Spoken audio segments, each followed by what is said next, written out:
That's kind of cool. All right, this is what we're doing. We are. Let me see if I got some microphone here. Microphone check. Just check. Yep, microphone check's good. Yeah, dude. Like, got a whole bunch of shit going on here. Currently, I just finished up a contract, so let me cash in on that. And there was a new one with cultivating. Field 23. Borrow items. Ooh, is it raining out here? If I lose power, guys, I'm very, very sorry, but that's what happens in the country.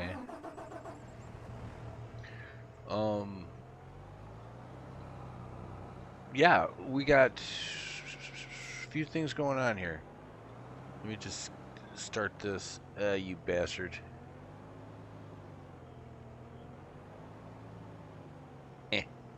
Come on. Here it is. Oh, you bastard. I've never had so much trouble in my life. Alright. Wish I could bust through the fence.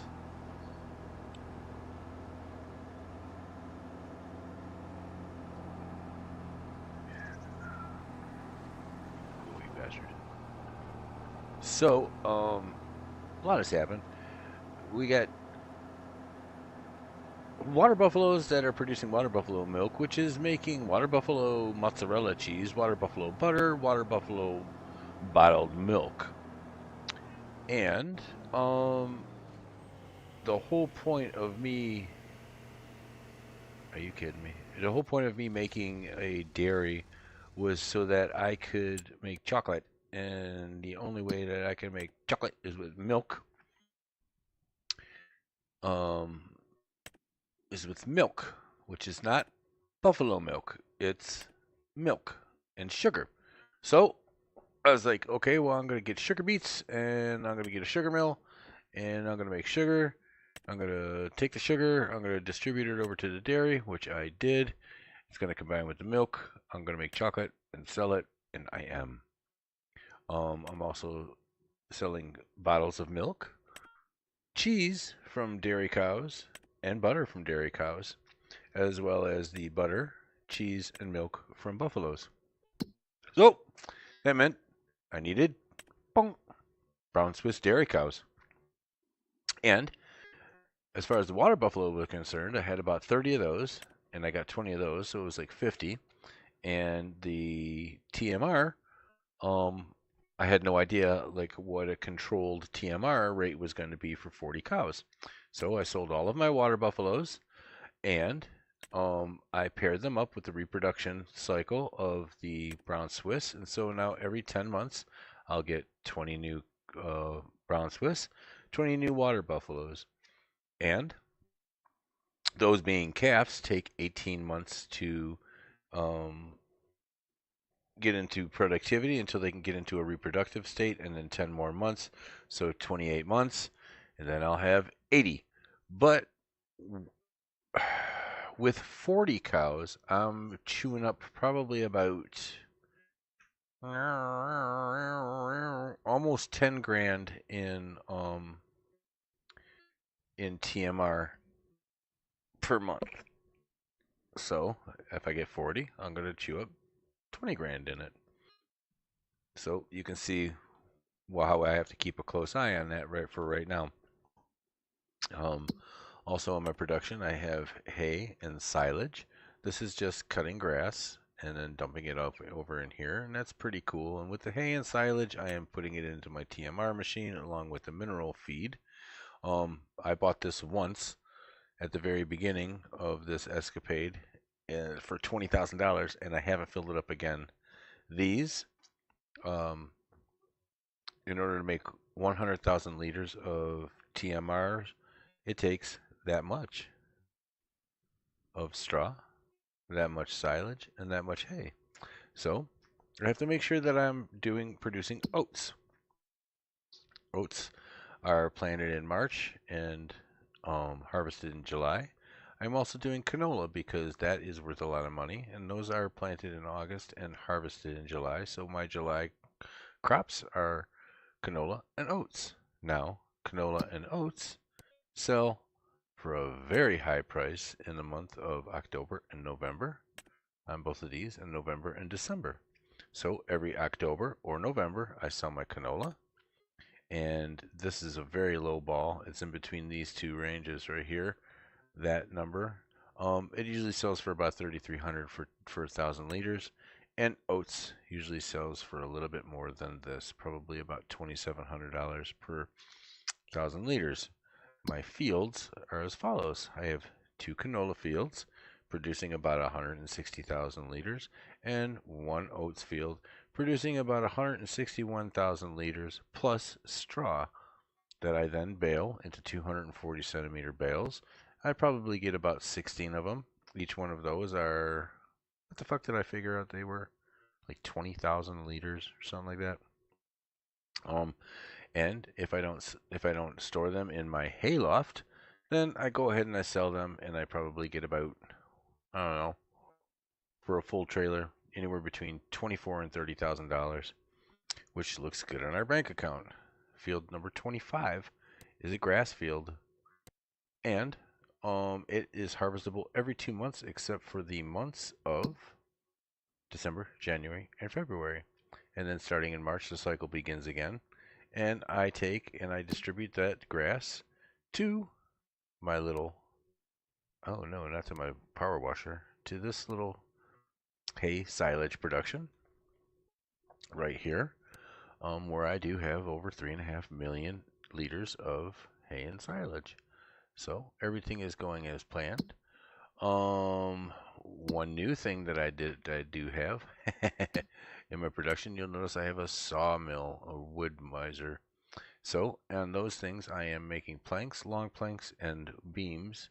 These sell for 8,000. These sell for 4,000. These sell for 2,000, and those are getting sold as they're being made. Wood chips, I always empty those out at top notch. 90,000 will probably get you about 45. Eh, no, about $9,000. It's probably about, yeah, probably about $9,000 for a full when it reaches 100%. Um, it can hold 50,000 liters of wood that I am cutting from a forest located right here. I also have a carpentry shack. Bonk. These take forever to produce wood furniture. It takes 3 months to produce one sellable product or 1,000 liters of wood furniture, and you don't get that much money for it, and it takes forever and ever and ever and ever for this to deplete. So once this depletes, I'm going to be selling that. But what I did do is this. I bought a harvester. So what I had been doing is running around, sawing down all the trees, putting them into bite-sized chunks, lifting them up by hand, and selling them in there. Well, you can just imagine that after about a half an hour and me only getting about 300 to 900 liters, it was very daunting. So I bought one of these suckers. And all you do is chop a tree, drag it over to there, saw it on down, throw it in there, and you're getting anywhere between 1,000 and 4,000 liters per tree. That's about it. You're all caught up to speed. As far as finances go, you can see that the lumber business has been very lucrative, as well as selling all the milk and cheese and sugar cubes. Contract, I've only been doing about 20,000 in contracts per month. This was my low month. That's when I bought that harvester. But look, 1, 2, 3, 4, paid it off in 4 months. So now we're dead even after 4 months of tree harvesting, at 1,575,334. Everything is looking up. Everything is sunshine. Yay. Yeah, that's pretty much, we're loan free. That's everything up to speed, really. Got a lot more productions changed that I'd like to start. The production field is looking pretty good. It's getting flatter every time I go on it. We do have the sugar mill, the dairy farm, and a farmer's market over there. And it's been proving invaluable because things like this field right here where I'm at and about to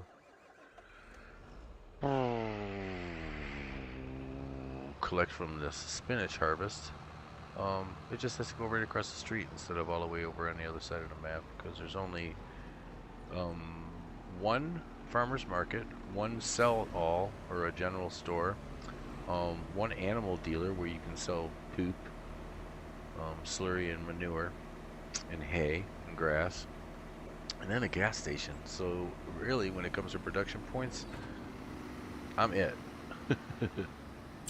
Alright, let's see. Deliver, load and deliver. Deliver to farmer's market.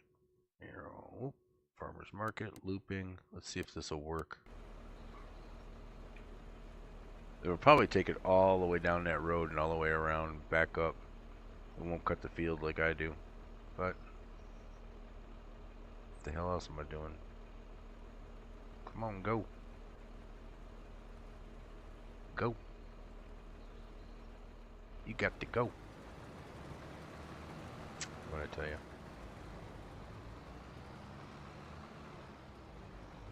What? Right turn, not left turn. Ah, it's gonna go all the way around. Oh well, big deal. That one's ready.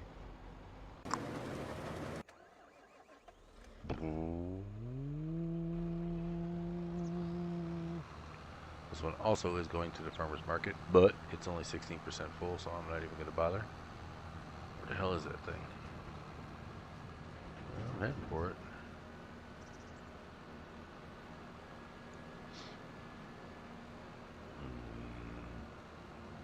Peas, and thank you. We do have a debris crusher, a stone picker, sugar beet harvester, the Colossus, oops, from the, are you shitting me? From the Colossus Unrealistic Pack mod. How about the unrealistic, this stupid, why is that so low? It's a stupid European mud flaps.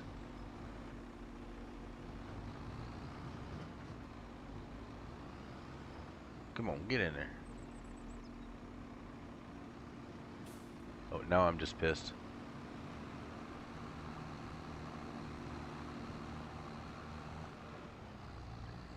Oh god, Fent.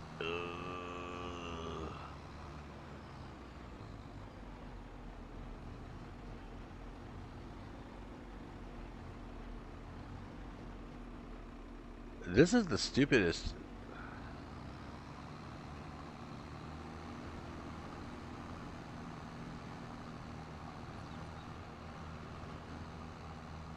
Alright, come on. Get in there.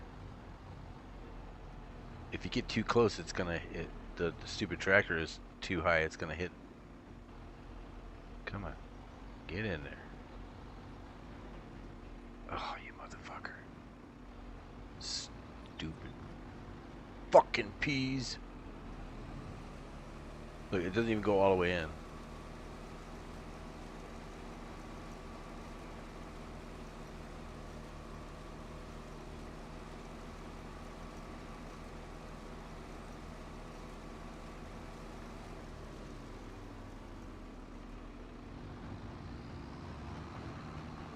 Wow. What an absolute pain in the ass. This trailer is. I gotta go get my trailer.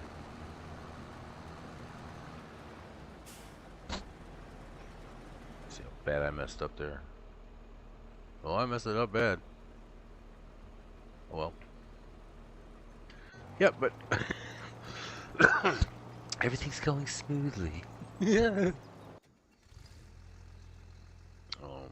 Oats, canola. We're gonna be planting canola next month. And then I think that's it for August, and then September, October, October and November, I could sell off the canola, and December, January, I could sell off the oats. And I have, because I forgot to sell last year's oats. And October's our big money month. That's when we probably make about $1 million in October. But now that the wood production and the dairy production is up, shit, we're making about $100,000 a month. That's, you know, a lot of money. That's $1,200,000 a year, plus the close to $2 million harvest in October that we do, plus any contract work. I'm doing contract work because I'm waiting for Void to come in. And what the hell? Oh, my mom's calling. Please hold.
All right, I apologize. I have a family member that is my dad. He fell down. He had knee surgery lately, and he was on a riding lawnmower, and he got off and tripped and busted his incision wide open. So he was split from the top of his knee almost down to the middle of his calf. And oh, are you shitting me? It went right into that fucking thing. I didn't want it to go there. All right. We're going to do it this way.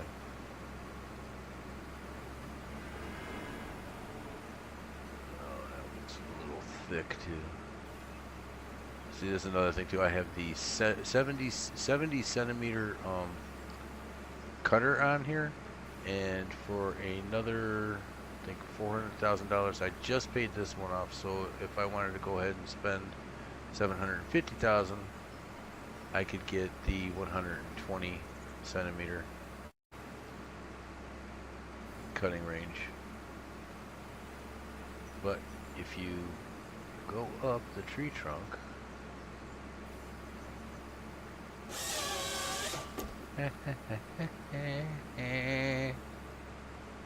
come on, fall forward, nice. Oh, yeah. So this is what I've been doing. That was a little bit more difficult than they normally are, but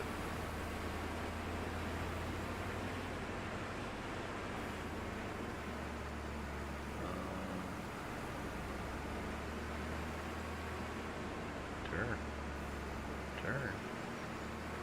Come on, cab, turn. Of course, I'm going to show you one of the most screwed up ones.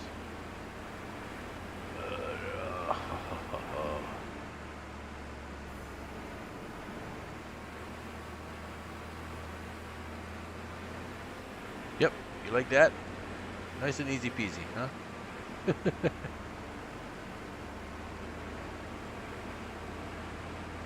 And I grabbed a huge tree too to do it with. Oh well.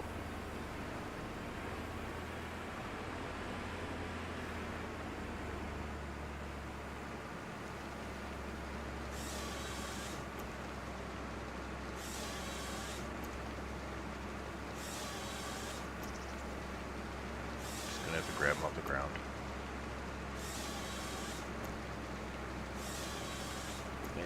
Gotta go.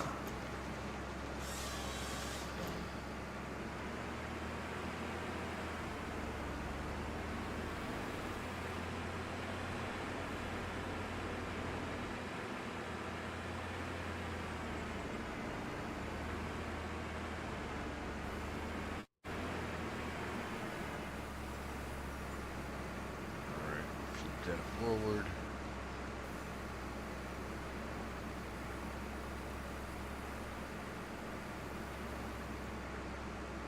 Grab one of these.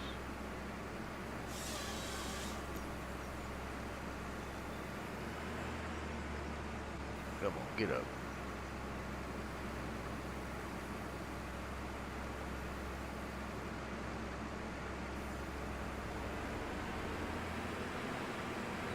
So, I'm showing you the most difficult case scenario.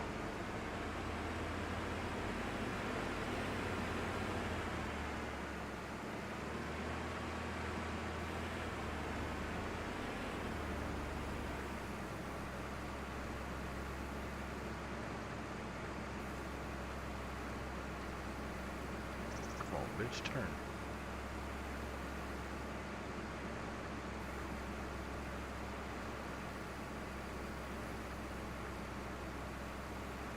All the way around. Thank you. Turn all the way around.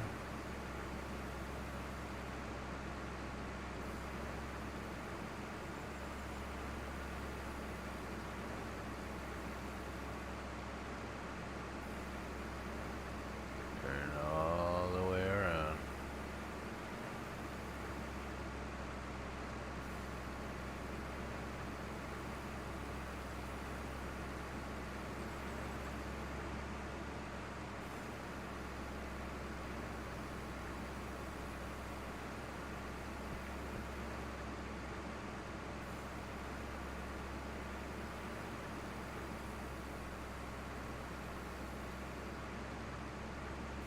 Oh well.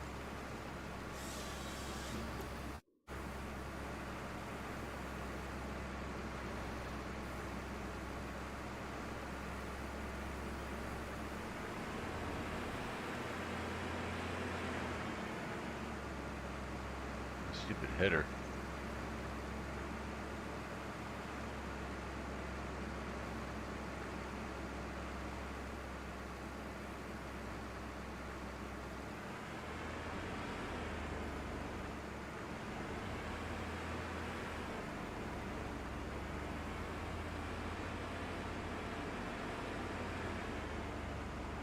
Yeah, we'll do it like this.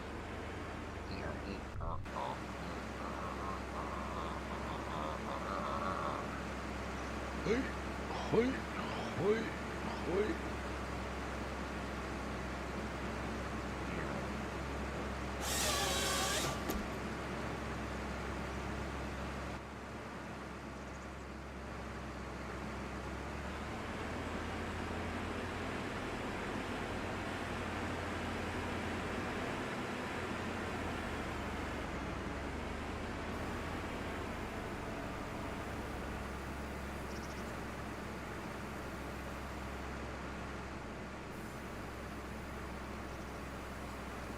Just go like this. Zoop, zoop, zoop. 1, 2, 3, 4.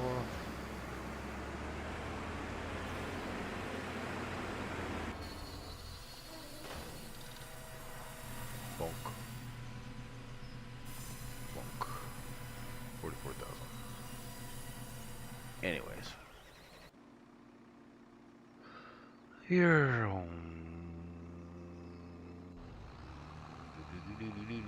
Of course that went like that.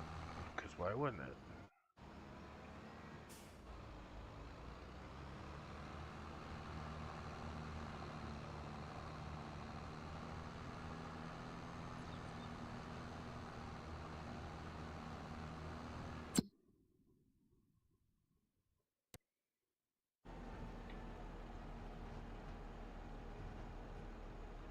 Come on. Run amok, you dumb schmuck.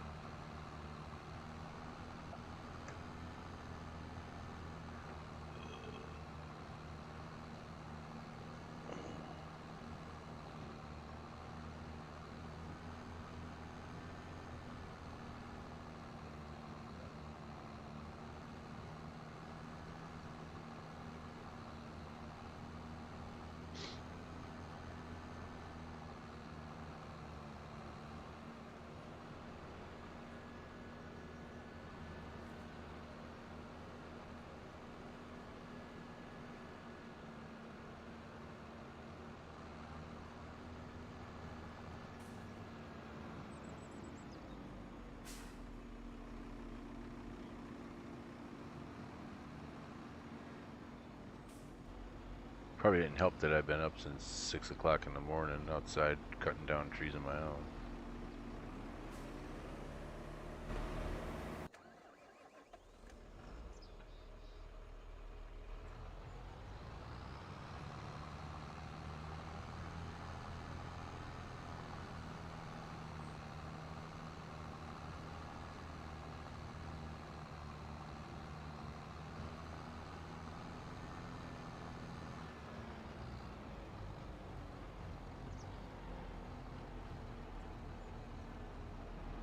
Why can't this stupid offshoot be higher up?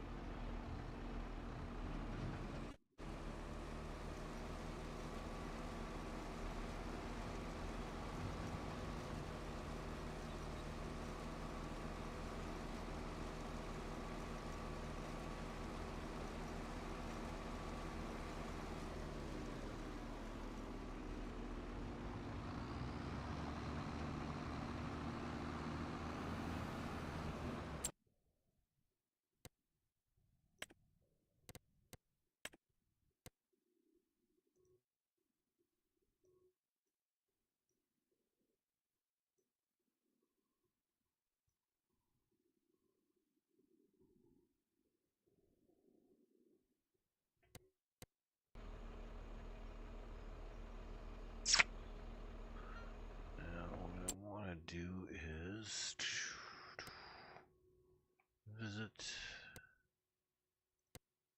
visit, do this, taking out those gates. These right here.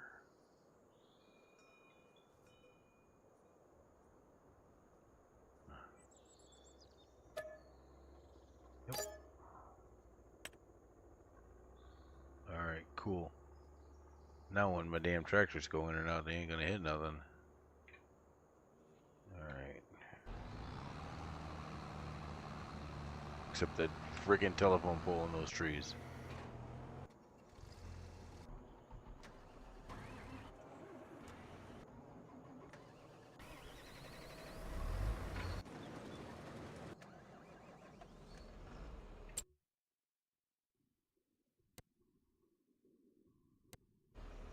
Alright, I gotta get coffee. I'll be right back.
Meow.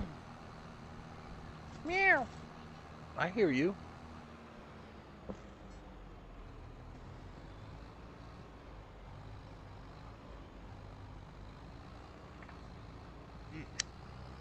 Might as well get the phone charger while I'm up.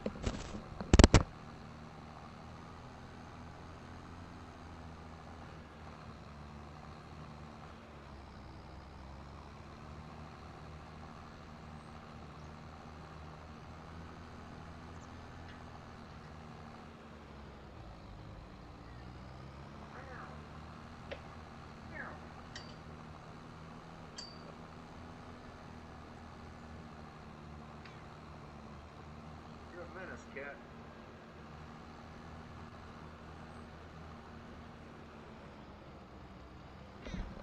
Two people cannot occupy the same seat at the same time. Come move it, kitty kitty. Oh, move it. She's so sassy. Okay.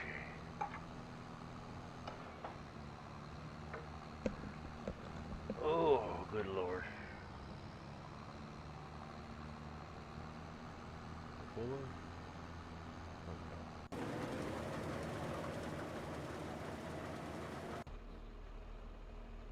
Okay. Huh? These fucking AI they love to go right through trees, and I have to get this mod. It's called road something or other, but you can create roads that AI will flow through. So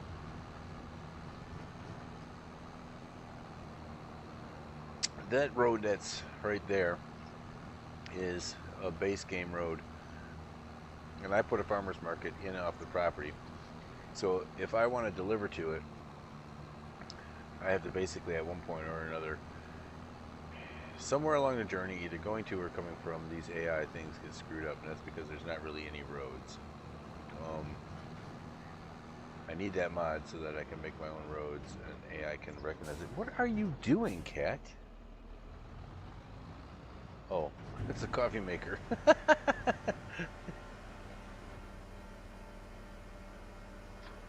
Whoa.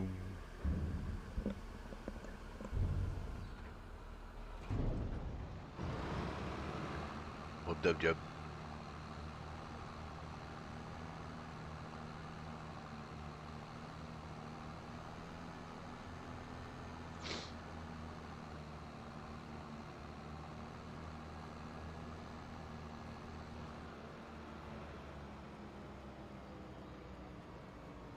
Hello. Oh, that's working.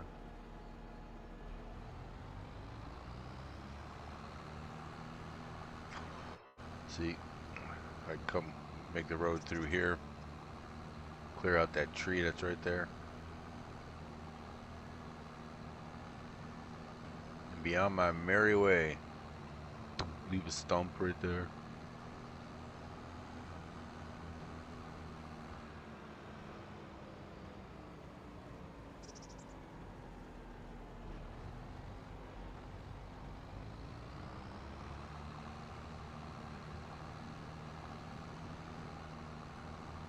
Oh, that field's giving me some major vertigo.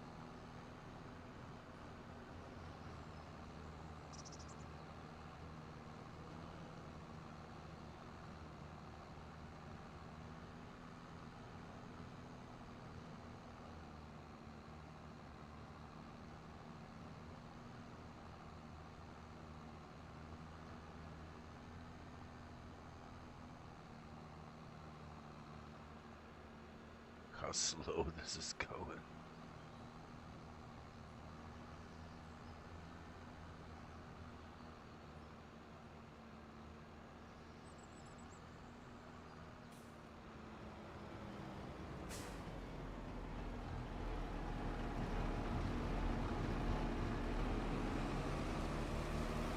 Probably turn up some volume on this. Settings, general settings, sound, vehicle volume.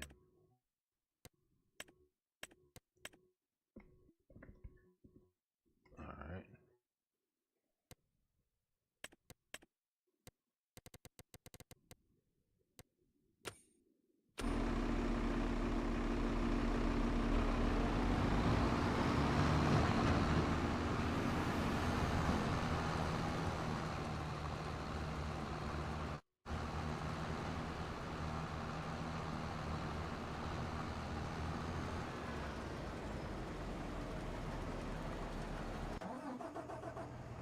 This guy's completed contract. Don't mind if I do. Harvesting, what is this? Canola? I'm on it. What field? 5? Right around the corner. Right around the river bend.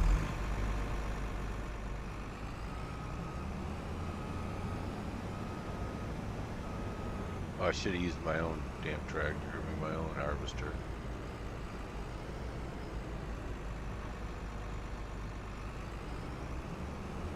I got 250,000 liter capacity.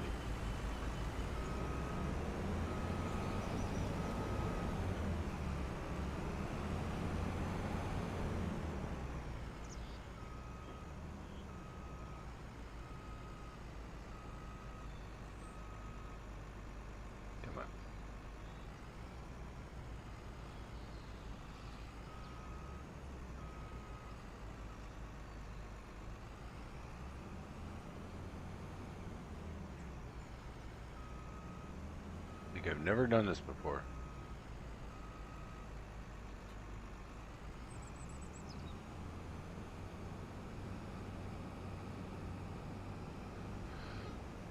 What is that, field 5?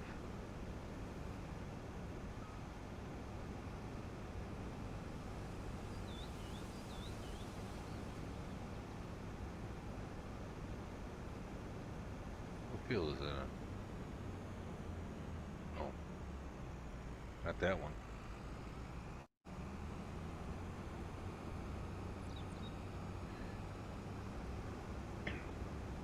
About to see me jump over a culvert.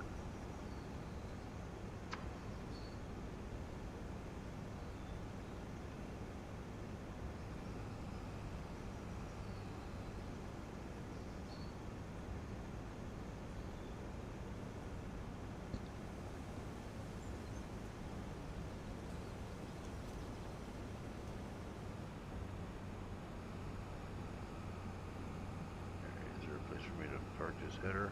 Oh, and the header's off. That's one way to do it.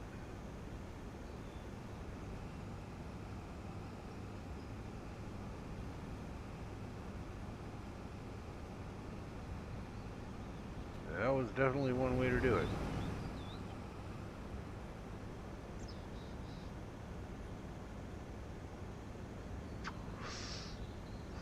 Jesus Christ, you think I hadn't played this game ever in my life. In history, I'd never ever.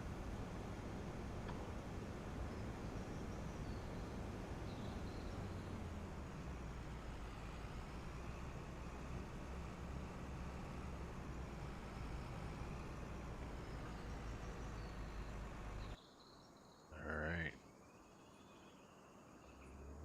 These trucks freak me out. They're all silent. Electric vehicles.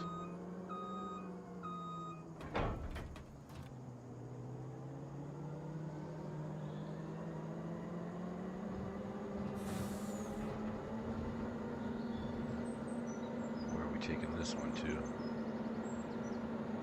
Farmer's Market. Ugh, of course. But of course.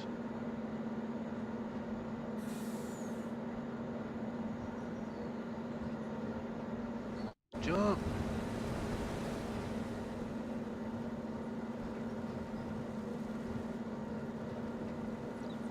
Park this sucker up over here.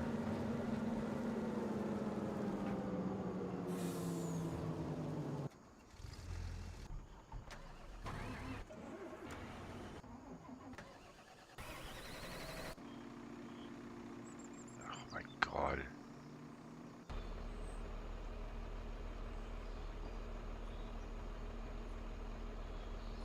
Go!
Had it with the stupid spinach.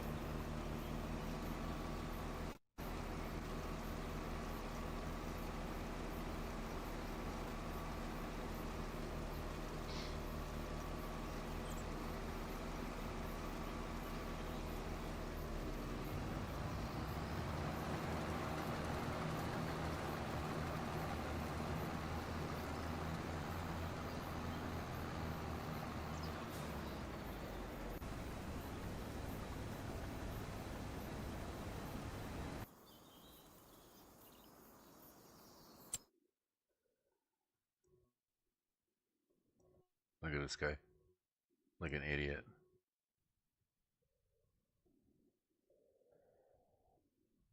About to show him how it's done. Oh, you bitch.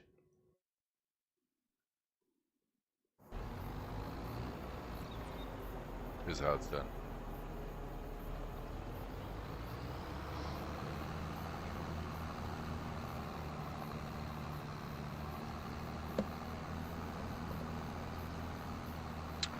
Pineapple Fanta. Yummy.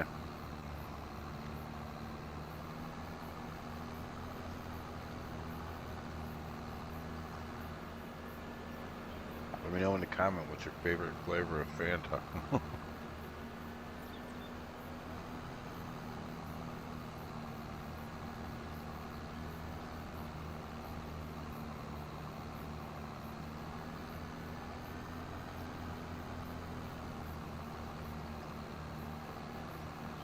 Well, I rented it, so let's bunny hop it.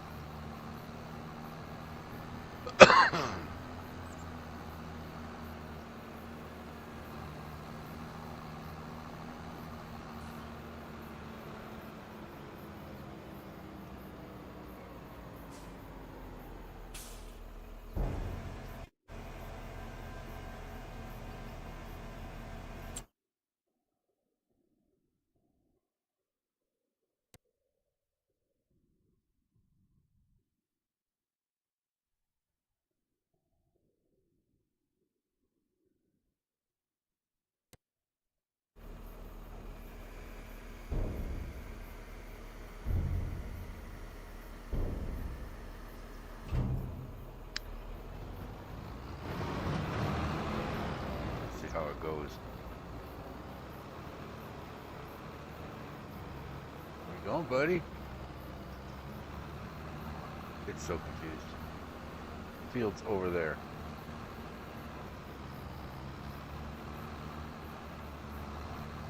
See, it wants to go straight through that barn to the driveway. This is hilarious. I can't wait to get that road mowed. What the hell's the name of that? Let's find out. FS25 road mod for council. Ugh. Road kit by Ola Haldor.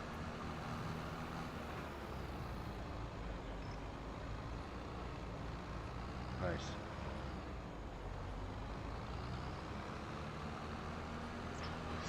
Now this thing's gonna get stuck on a tree. I took out the fences so that it wouldn't get stuck in the fences, and then it's gonna get stuck on a tree. Where do you go? Oh no!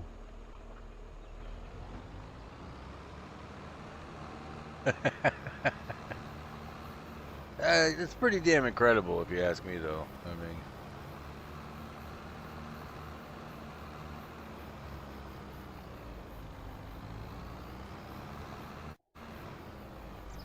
okay, yep, yeah, take out the fence. So go through a tree and tree it, baby.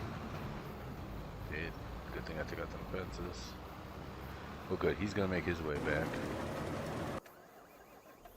This guy's ready. He's like, I'm ready.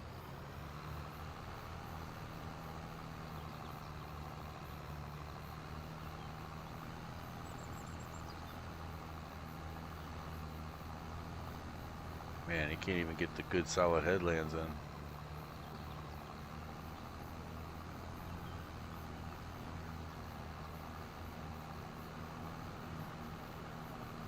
I got a combine over, or a harvester over there, but it's for I think it's for green beans. Let me take a look at it. Whoop, there it was.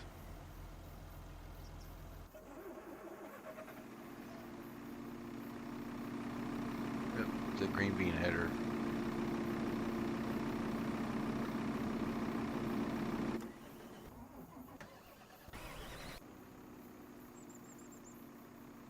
So that's a spinach header, and this is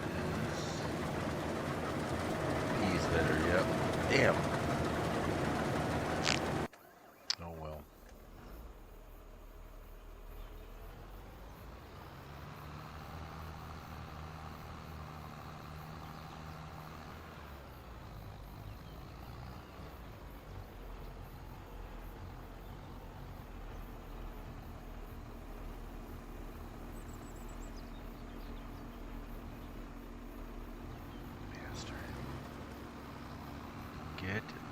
fuck off.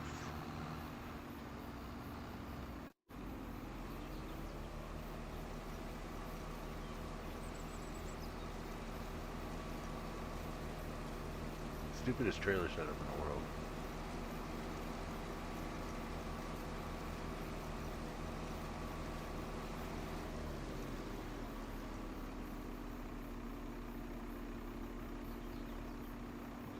I'm gonna go see if the TARDIS is any shallower.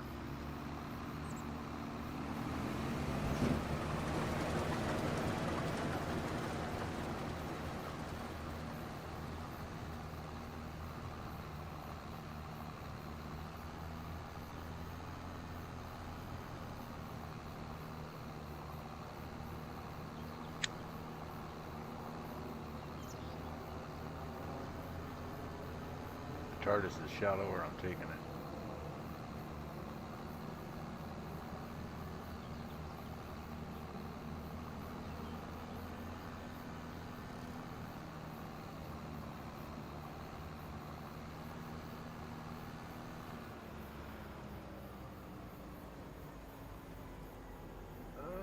Is it?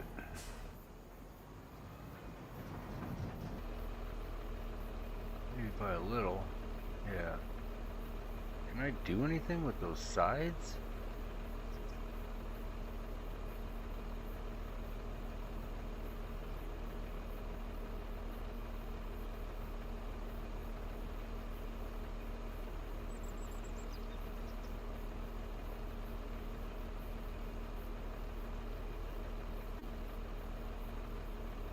Huh.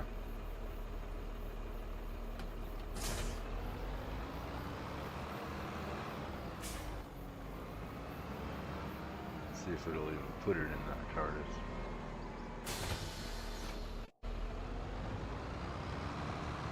I'm gonna wait.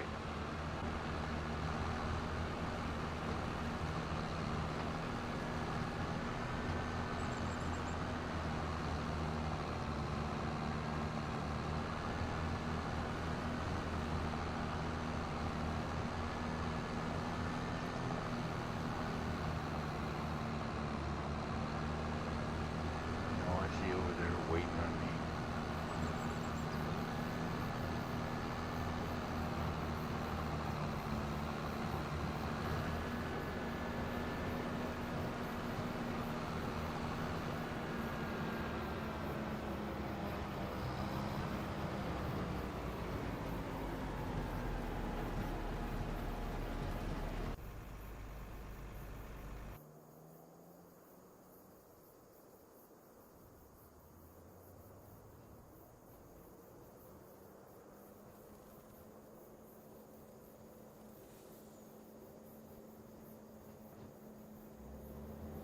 So quiet.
L23 is going to take forever.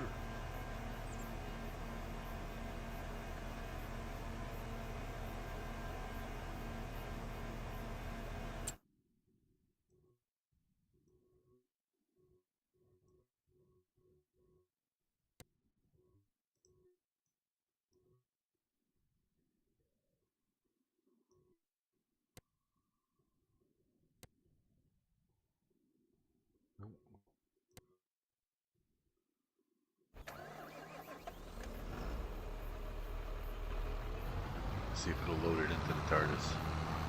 If it does, we're in business.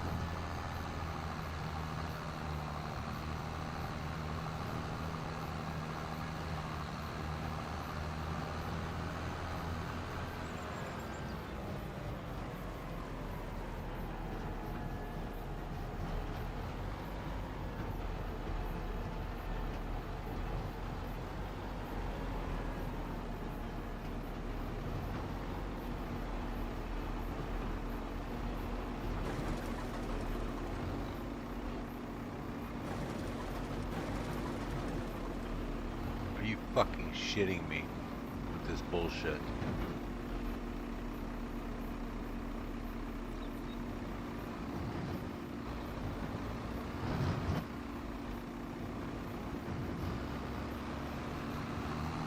Are you kidding me right now?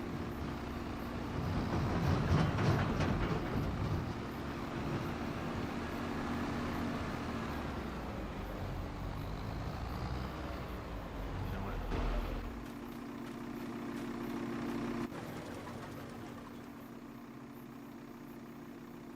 Oh.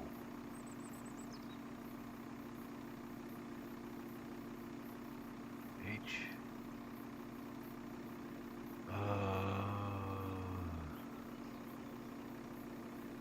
Is there any way to...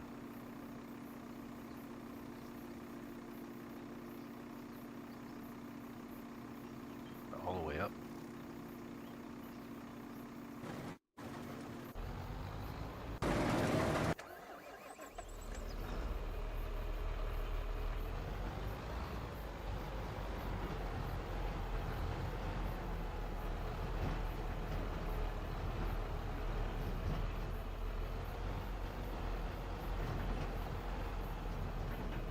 Come on.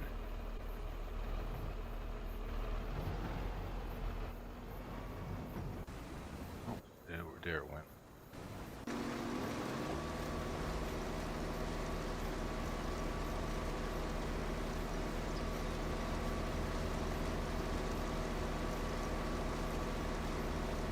You want to see someone get frustrated?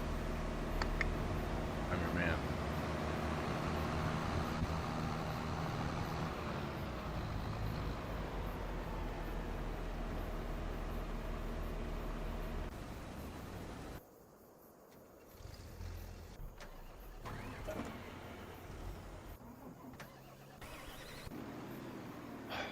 Okay. H.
Kick out.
sometimes these contracts go easy, sometimes they go pretty hard.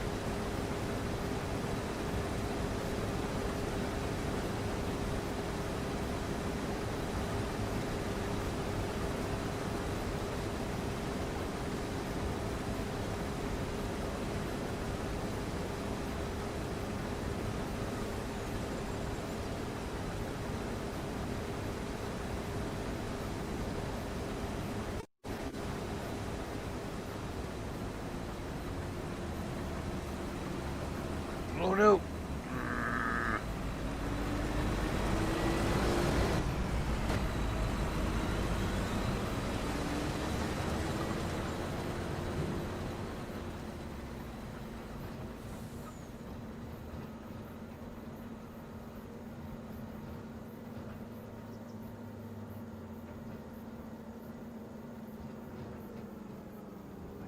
If that's the case. Oh, thank God. Deliver to Johnson and Son.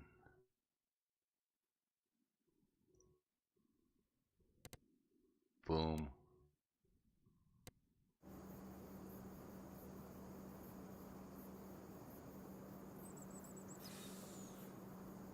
Alright, off you go.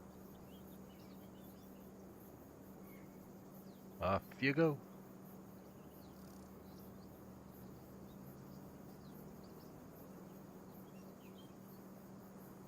Off you go.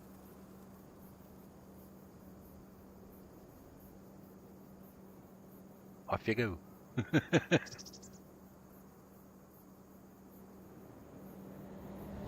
There you go, buddy. Where are you going? Where are you going?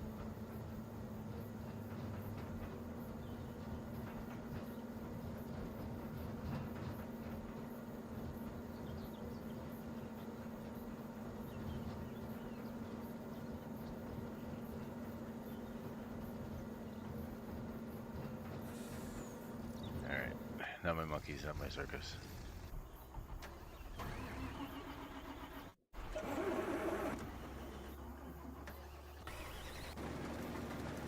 Of course. Meow meow! Steve!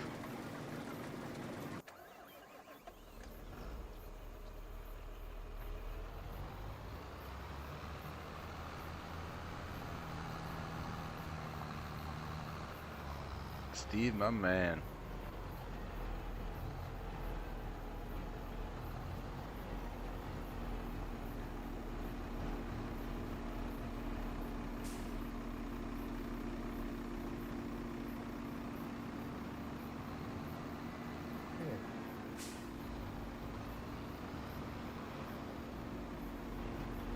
Come on, get underneath. There it is. Hello. Hello. Hey, how's it going, Doug? I mean,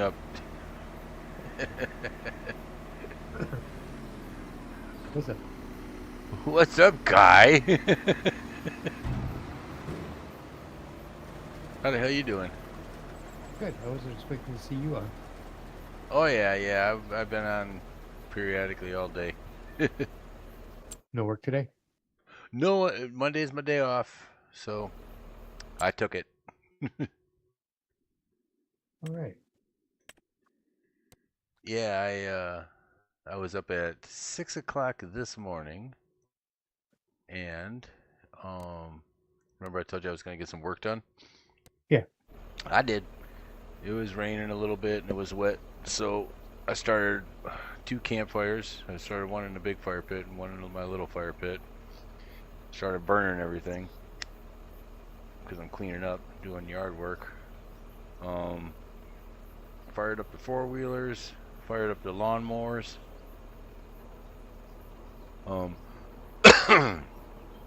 Started pulling that big I-beam that I have, like in between the barn and my neighbor's house, and got all them sticks and all that debris and everything out of there. Cleaned all that up, and then I headed out in the back, cut probably about 15 trees. Got at least the trail cleared and everything off to the sides a little bit, and then I dragged that with that I-beam about 9 times, and then I'm looking, and you know that little cultivator I got back there? It's like a sled. It looks like it's like got teeth. Yeah, I know what it is. Yeah. So I set that for about a 1/4 inch below, and whatchamacall, went to town on that. I dragged that about 15 times, and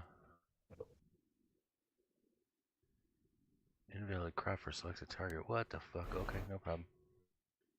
Yeah, I dragged that about 15 times, and everything mulched all up and filled in the low spots, and I took down the high spots and got the trees out of the way, and but I got a lot of fucking work back there though.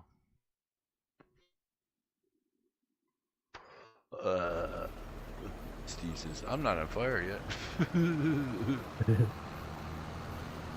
Did you make sure your fires were out? Yeah, oh yeah, definitely. Well, it started raining again, and I put them all out, or nature put them all out, and so I looked out there about 2 hours after I came in, and no white smoke, no nothing. And I went out there and pushed them all over, made sure they were all soaked pretty good. It's raining pretty good up here. It has been for a while. And then, yeah, I went from. You got what? A bit of a downpour. Yeah, man. Yeah, it came down over here pretty solid too. It was real windy at first too. I was glad that the fires went out, like, because it rained, and then everything got really dark and fucking super windy, and then I was like, oh, thank God the fires are out. And then it like just drenched everything. So if there was an ember out there, it's not anymore. But I had that Craftsman 20-inch chainsaw, and I could never get the blade on there right, and that's because the pitch was wrong on the blade. I needed like a 70 or a 0.325, and the ones I have are 0.385, so the pitch was long, and it was missing the teeth, and that's what was wrong with the whole fucking thing. And the reason I found that out is because I took this is great, Doug. I took the chainsaw to this, like, first I went to the lumber yard, and I'm like, hey man, you guys know anybody that fixes chainsaws? He's like, yeah, you gotta go past Tower, past the fire department, and there's this little green shed with a lawnmower sitting out in front. Go knock on that guy's door. I'm like, oh man, I'm gonna die. And so this guy with this gray but yet nicotine yellowed beard comes out with glasses, and he's like, what can I do you for? And I'm like, well, I'm just doing stuff at the house. I go take a look at this chainsaw. So he's the one that like hipped me to everything that was wrong with my fucking blade that I bought. And I was like, well, here you go. Here's 5 new brand new chainsaw blades for you. I can't use them, And he's like, cool. Thanks. And then I was asking him. I was like, okay, well, can you do some tune-ups on my riding lawnmowers, on my tractor lawnmowers? And he's like, well, yes, I can. And I was like, when do you think you're gonna have some free time? I'll wait. I don't want to overburden you or anything like that. And he's like, well, follow me. And he takes me in the back of the shop, and there's this old fucking International tractor lawnmower. It's probably about the size of the modern riding lawnmowers, but it has the square front to it, like the old tractors do. Yeah. And he goes, yeah, this thing will probably go about 75 miles an hour. And I'm looking, and there ain't no fucking deck on it. And I'm like, do you race lawnmowers? And he's like, yeah, I got a little club up here. He goes, just a bunch of us idiots fool around. And I'm like, you're not going to believe this. I go, but I saw a state trooper had a lawnmower pulled over on the side of the fucking road. And I said, I could just look at it and tell that it was a racing lawnmower. He goes, yeah, that was my buddy. He's a fool. So I was like, dude, you gotta let me try this. He's like, well, get yourself a lawnmower. We'll fix you up. I was like, all right, man. All right. Yeah. And then he's got a buddy that probably is going to buy my snowplow off me. Yeah. Yeah. The truck and everything? Well, truck and everything, yep. I told him, I was like, if you buy the plow off me, I'll give you the fucking truck, you know? And he's like, well, how much you want for the plow? I was like, well, it all depends on how much they're worth. I go, probably half of what it's worth, just to get it off my fucking property.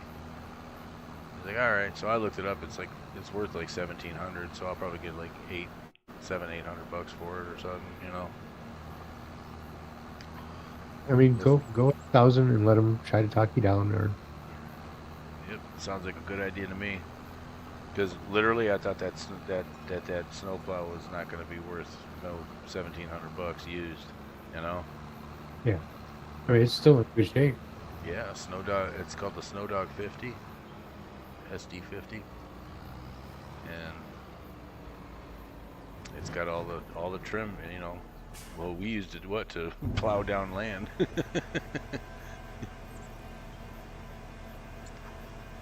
So Yeah. that's what I did. Tell them $1,000. Truck goes with it. Yep. That's it. It's gonna need new fuel line, new brake line, and it starts on ether. They just want to be up front with you, right? You know. And he's like, "Oh, that ain't nothing." I'm like, "Yeah, well, yeah, for you, it ain't nothing, man. You know, 100%. That's everything he does all day. I've seen that garage a gazillion times and wondered who the hell was in it, you know, or what they did there. Now I know. Debauchery. I was like, I think I'm gonna like you.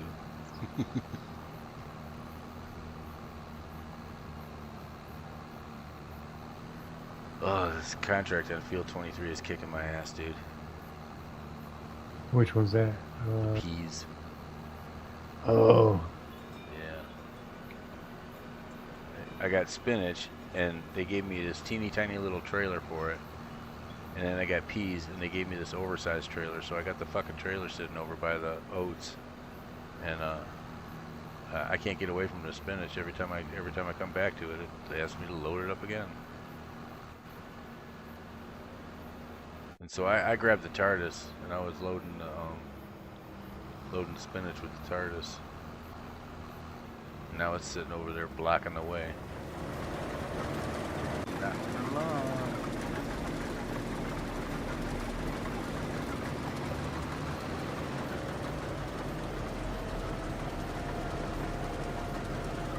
Yeah, I've got 2 headlands done, maybe.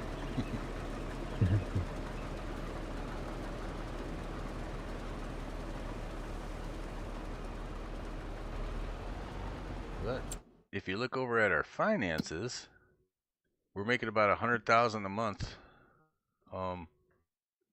I bought a forestry harvester for $500,000, and luckily, before you made it back on, I made it all back.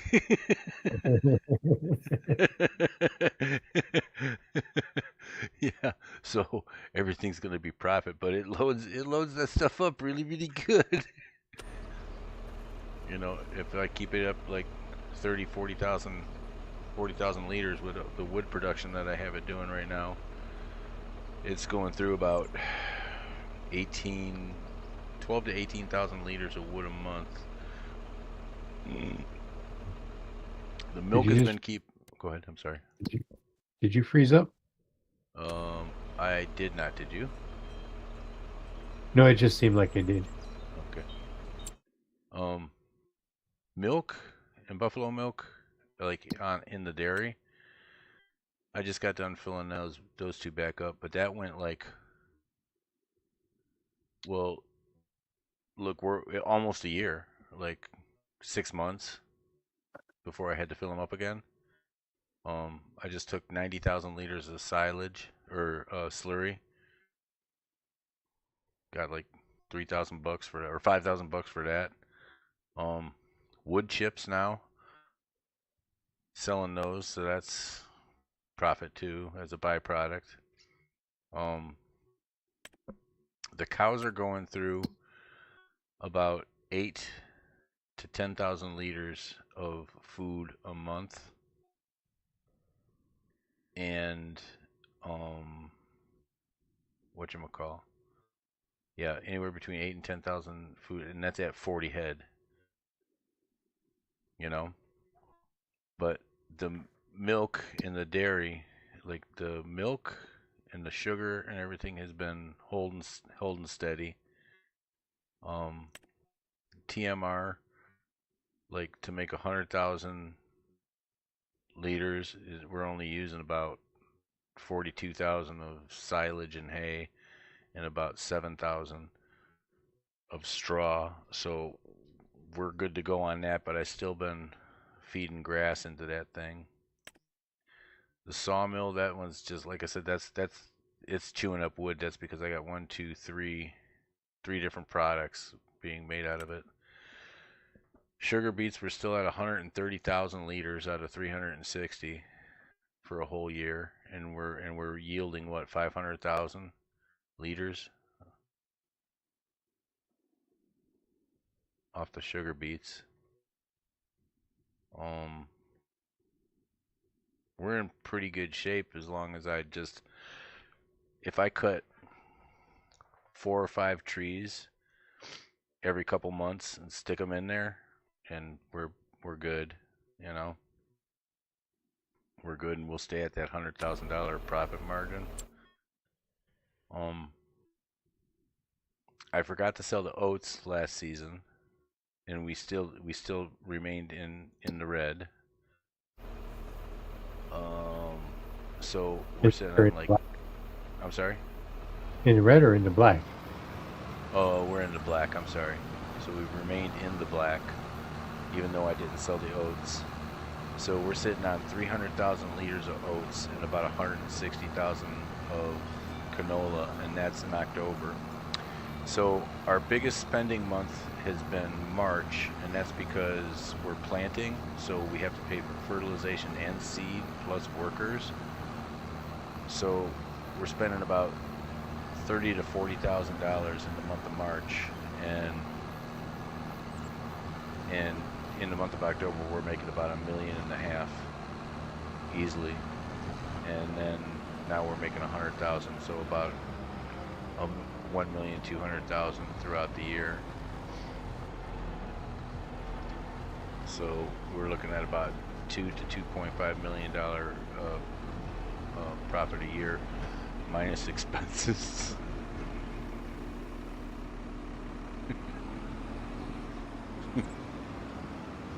Minus conveniences. So I was kind of, this fucking thing right here, you gotta get so close to get these peas. Aw. Get these peas.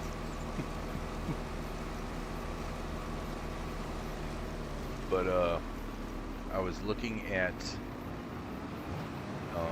for field 25, we were kind of talking about doing like the greenhouse production. Yeah. So I looked at everything that we would need for doing coffee beans. So when you get a coffee bean greenhouse, you have to supply it with water and liquid fertilizer. Okay? And then it gives you coffee beans, and then you have to get a coffee bean roastery, and that runs on diesel fuel and green coffee beans. So you put the green coffee beans in, you load up the diesel fuel, it roasts, and then it gives you your little thing. So like a coffee bean greenhouse is 10,000, and then I think a roastery is 30,000 or something like that. They fit neatly, like on those properties. You could probably like fit 3 greenhouses lengthwise down like one side of that, and then like leave a space for traffic, and then like 3 roasteries right next to it. 3 roasters or whatever, coffee roasting factories right next to that. And then you just put a diesel tank, a water well, and a liquid fertilizer silo on there, and then you have everything you need right there. And then you just got to pick a place for your coffee house.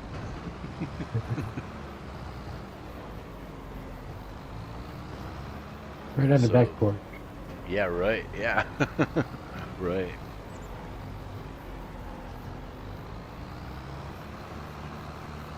Field 23. How fast are you going in that thing? 9. 9. Still what is 36. It's not doing anything. Yeah, because it's probably gonna. It's the thing. It like did a headland. Now it's probably gonna go all the way to the edge of the field to do the ups and downs.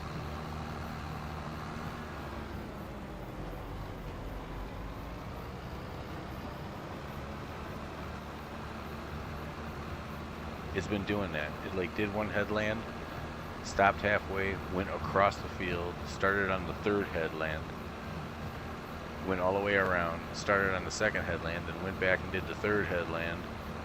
And yep. Oh, it's cleaning up.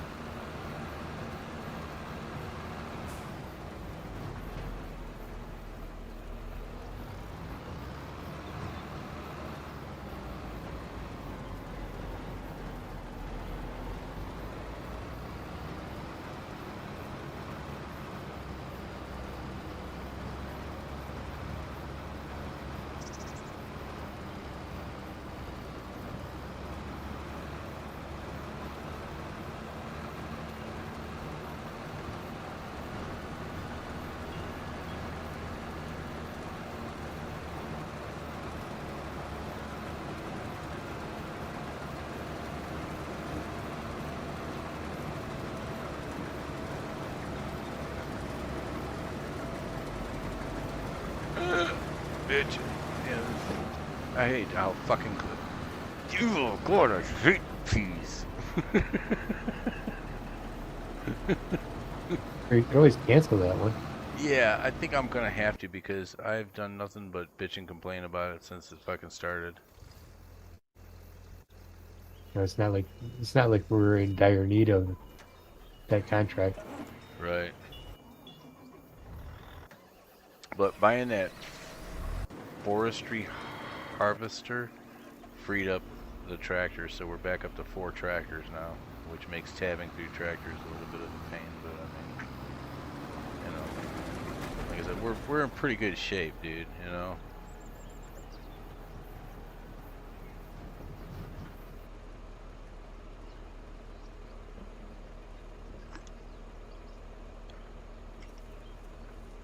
This truck is electric.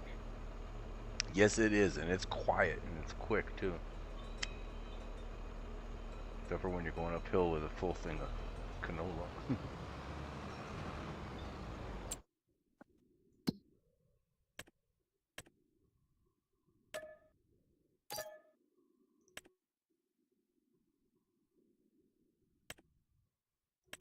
Fucking costs $600 to cancel.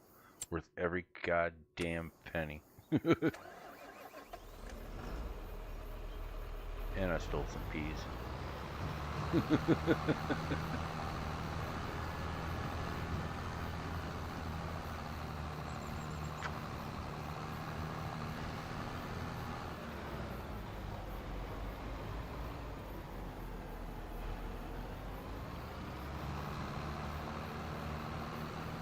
Yeah.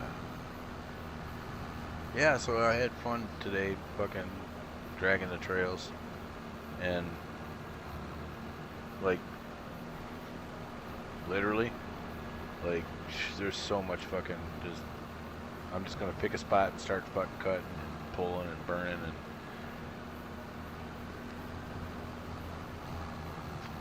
pulling and burning. And then I was looking at they got those Alaska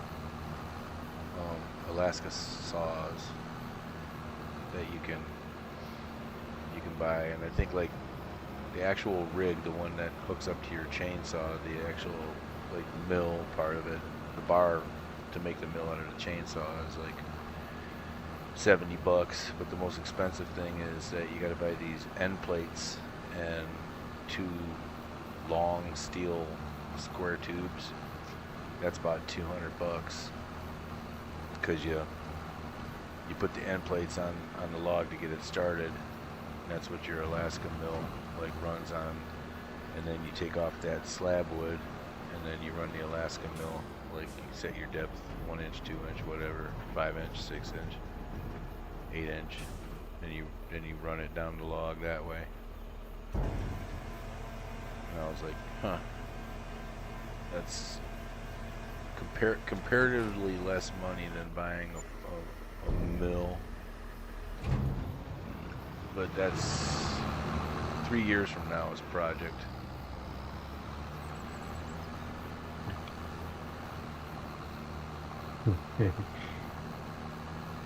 Future use problem. Yeah, future me's problem.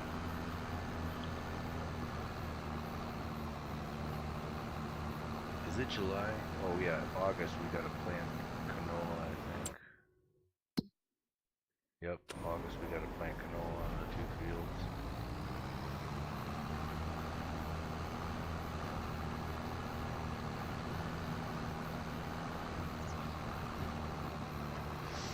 Field 5 is almost done.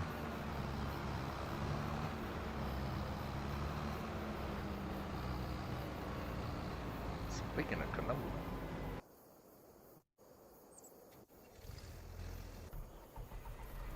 Holy shit. Hold on for a second. Did I just see what I thought I saw? Oh my god. Okay, so because I used the TARDIS, I swapped the borrowed trailer for the TARDIS. It left the borrowed trailer out here full of peas.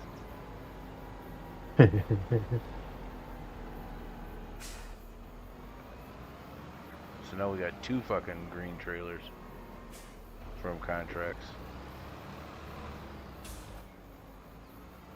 We can't do shit with them. I don't know if we can sell them. We can't sell them, can we? No. And the only thing that we can harvest is green beans with that. 'Cause it's just got the green bean header.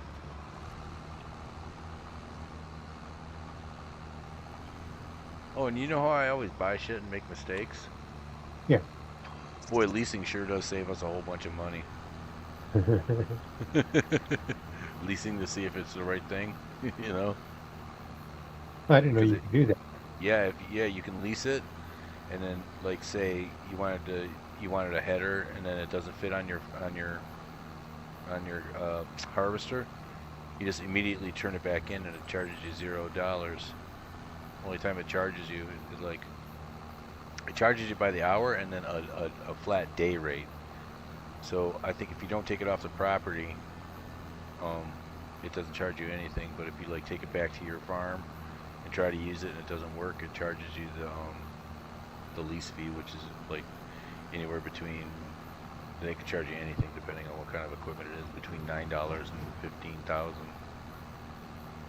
Like if you're leasing a harvester or something.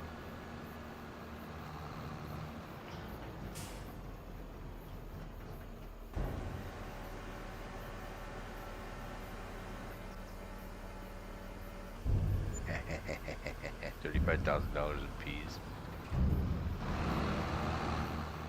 I'm gonna try to sell this trailer.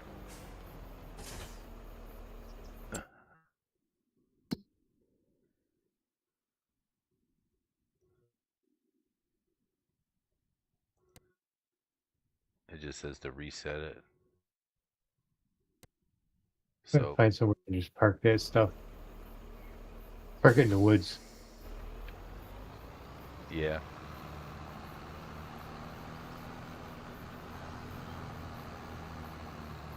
That's 2 trailers now. Is the one a foraging trailer? No.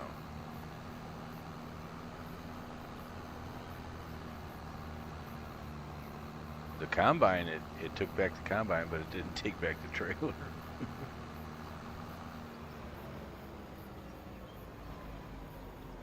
We can use them, just can't sell them back.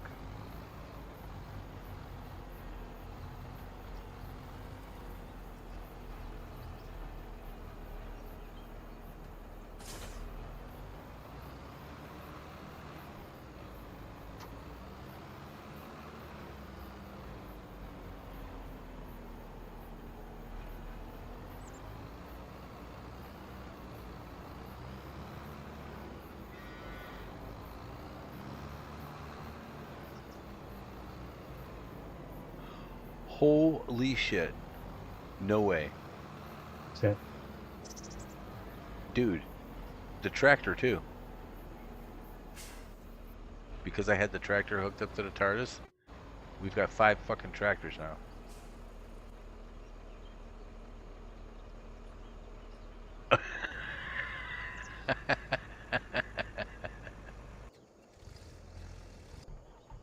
Oh, that's hilarious.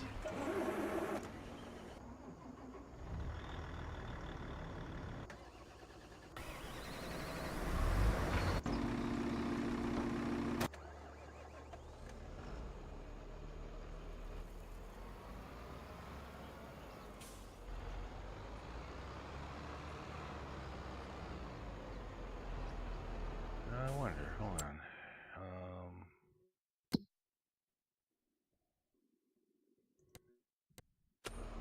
P vehicles finance, no. Spent.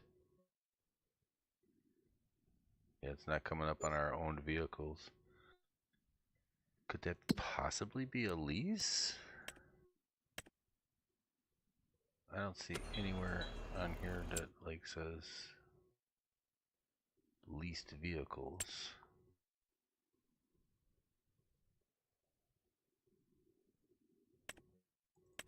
where's the spinach trailer? Right?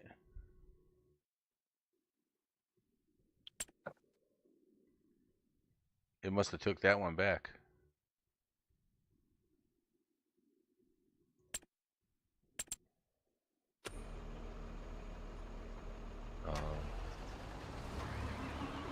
Unless I had the trailers backwards, mixed up. Oh boy.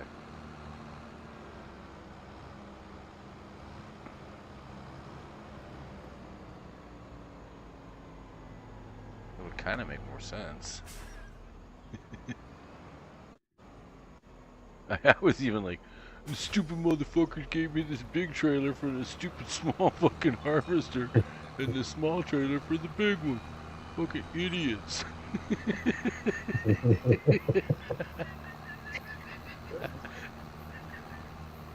God, I can't stand myself, man. Oh my god. Oh my god, Doug. I mean, yeah, the guy that knows Doug.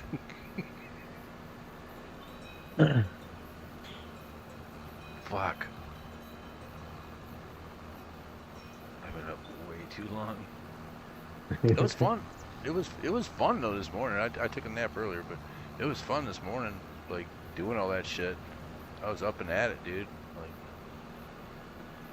had the chainsaw rigged up on the 4-wheeler and went to town, brother.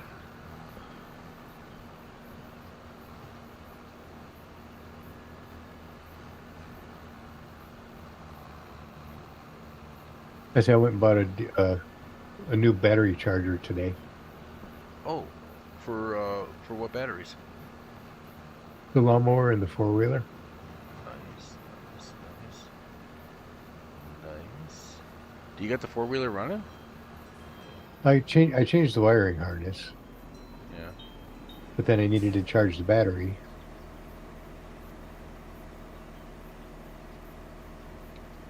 Did you get one of them red ones like I got? There's the repairs on it. No.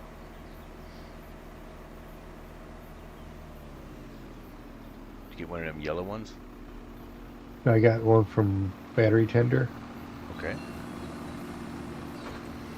It's a charger and a maintainer. Nice. So like during the winter, if I wanted to, I could just plug it in, and leave it plugged in.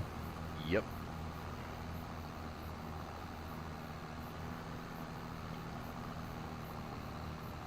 I got one of them red ones. It's for ooh, pardon me. It's for the old cell batteries and the new liquid ones or gel batteries, and it does 7-stage deep repair and maintenance, and then it also you can just leave it hooked up all year round, like you said.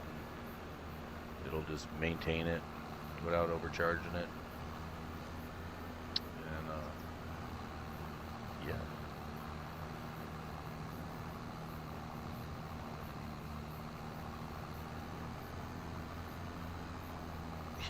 Yeah. That guy today with the lawnmower. I go, yeah, I got an old Craftsman lawnmower too, but I said, I'd like to get some knobby tires or something on it because that thing's a little workhorse, and I use that to haul trees under the back. That's when he started telling me about his lawnmower. His racing one.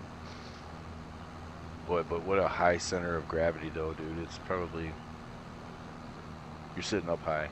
You're probably sitting up about 3.5 foot off the ground. It's got a straight up and down steering wheel. It was 75. It's doing 75, dude. Yeah.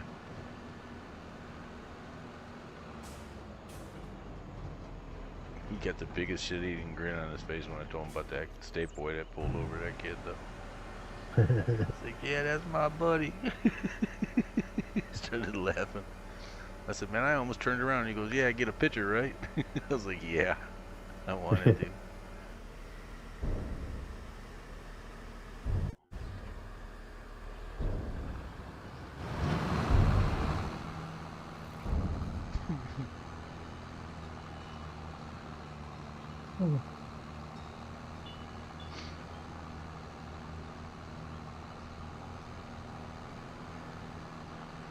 Yeah. And then there's a pine tree laying on top of my one deer blind, the small one out back. I didn't even go that way. I'm gonna cut along that property line this year. Actually cut through them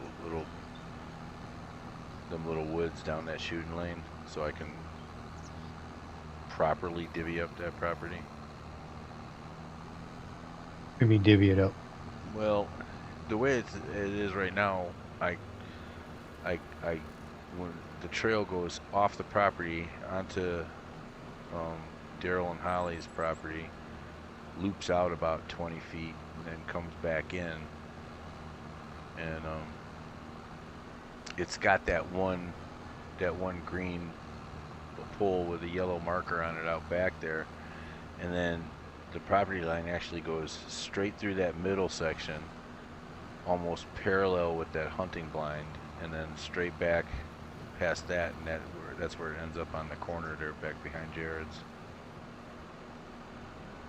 So I want to take and run a line. I want to run my property line so that I'm not on Daryl and Holly's anymore. Because I want to get off of everyone's property, you know. They don't mind, and they never have, and they probably never will. But you know, people sell their homes, and then other people move in. So And people turn into dicks about it. completely.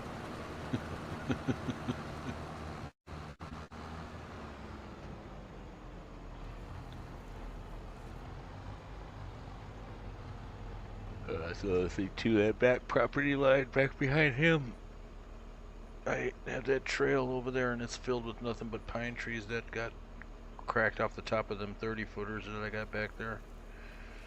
And this is all laying back there, so I was gonna go drag that today, and I was like, you know what, I don't even want to deal with him looking out the back window at me every 2 seconds.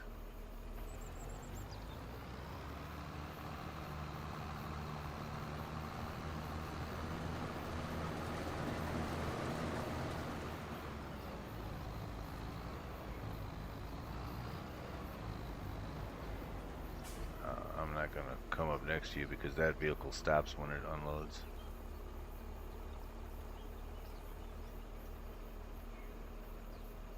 It's only 6% anyway.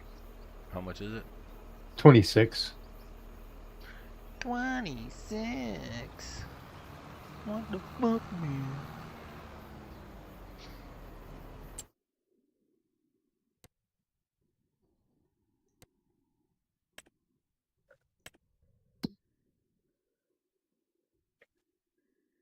Yeah, reproduction state is at 60%, and it's only used about 60,000 in TMR.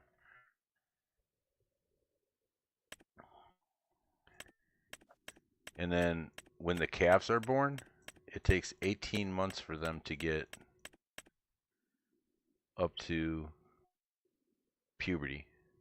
So this breed cows like animals reach its breeding age. Animals that are healthy and older than 18 months can reproduce. How about milk, though? Cows, cows, cows. Animals, oops, and aminals. Cows. Crops, cows.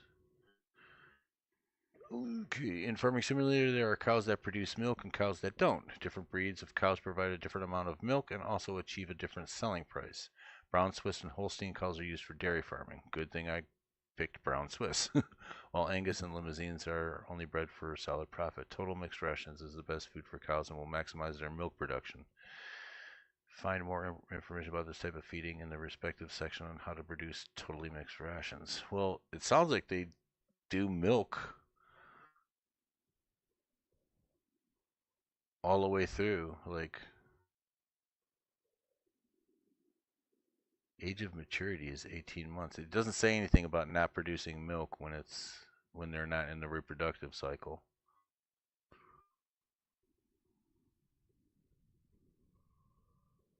That should actually boost milk. What, being in the reproductive cycle? Or having just been in it. Yeah, right? I know. So milk by far is way more than buffalo milk. Like 5 times the amount. Um, but I'm gonna see with the calves if they produce milk. We're doing pretty good. Like shit, dude. Honestly, what percent is that at? 40. Okay. Honestly, let me see what's going on with the milk.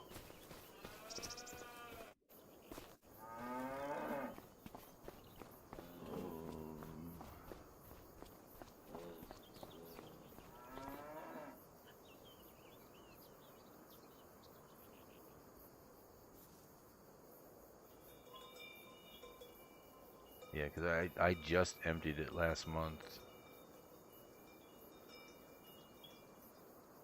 And it's at 225. And I forget how much I had in dairy if I look at it. Like every time I fill the buffalo milk and the regular milk, it takes about 3 months to drain it. And then by that time I have enough to fill it right back to where it's at right now, about 20%, yeah, 18, 17%, yeah. Sugar is like the least of our problems right now.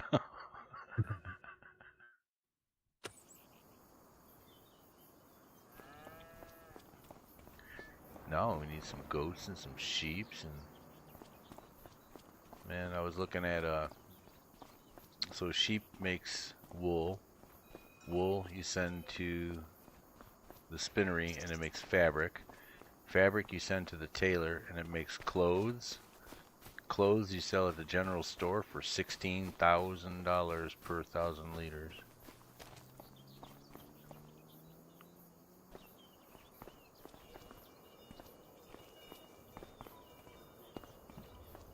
That's the one bad thing about not having a whole bunch of production is that we can't just like produce green beans and sell them over at the canning place, you know, and get money for them. We actually have to set up canning and then do green beans and then put it into production. And then we see a monthly income instead of just like a yearly bulk sum of money.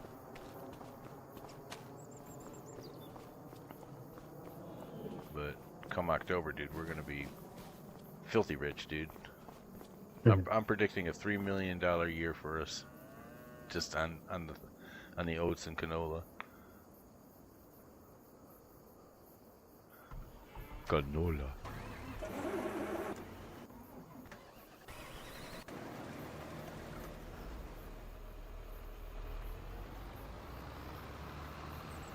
I think Canola. we could sell this whole load of spinach.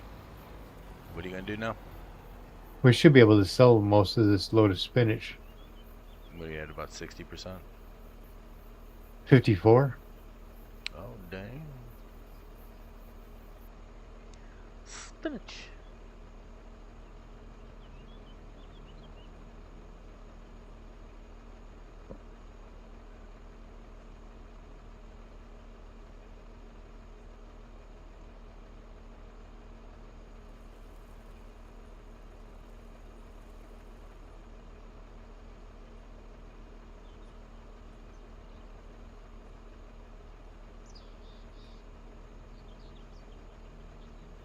Well, I had a day off today. There were so many memes I wanted to send you. We should have. I should have, man. I should have. I was like, nah, I'm gonna fuck with his day.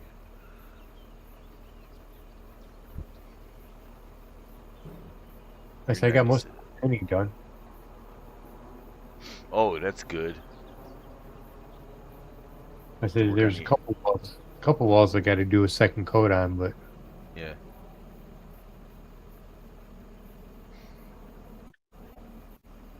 Have you ever messed with those power sprayers, like the Wagner power sprayers and shit? yeah. How do you like them? I mean, it depends on what I'm painting. Okay. Like we've got one, and Yeah. I could use it, but taping everything off is A kind of hassle. just as much of a pain in the ass. Right. Well, the reason why I ask is because I've got my wrought iron furniture out there. I'd like to paint black. I used to paint them every year, but um, and Nicole's mom used to paint them every year. But I haven't painted them in a few years since 2022. It's about 4 years, and so I was gonna get a power sprayer because not only do I want to do that, but um, all the decks in the back porch need to be painted too because they just do. I should just build new porches. I Hence thought, needing the Alaska saw. I thought that's what you were going to do. Huh? I thought that's what you were going to do. Build a new deck. Yeah. Well, I was gonna hang one of the what is it, a rafter? No, joist. One of the joists underneath the deck. The bracket like got wet and it pulled all the hardware out. So I gotta hang a new bracket underneath there. Probably or sister up, at least sister up that part of the board that's no good, you know, or sister up the whole thing and rehang that bracket so I could sling that joist back up there on the porch. But I mean, the paint wore off of it in the last 4 years, so all the screw heads are rusty, you Yeah. know. So now all the boards are pulling out, and the banister rails are getting warped and everything like that. So I mean, the frickin' the deck is what 15, 20 years old, you know. So it's just about due to get a new one. I'm just wondering, and they're not that big. The one out back, what is that? 4x4, 3 foot high, and the one out front, what is that? About 10 by 15. 10 by 12, 2 feet, 3 feet high, you know. It's just pulling them posts up. The posts aren't bad. I could probably leave the posts and just reframe the whole damn thing. Because, I mean, the last thing I want to do is pull them posts up and then get into that.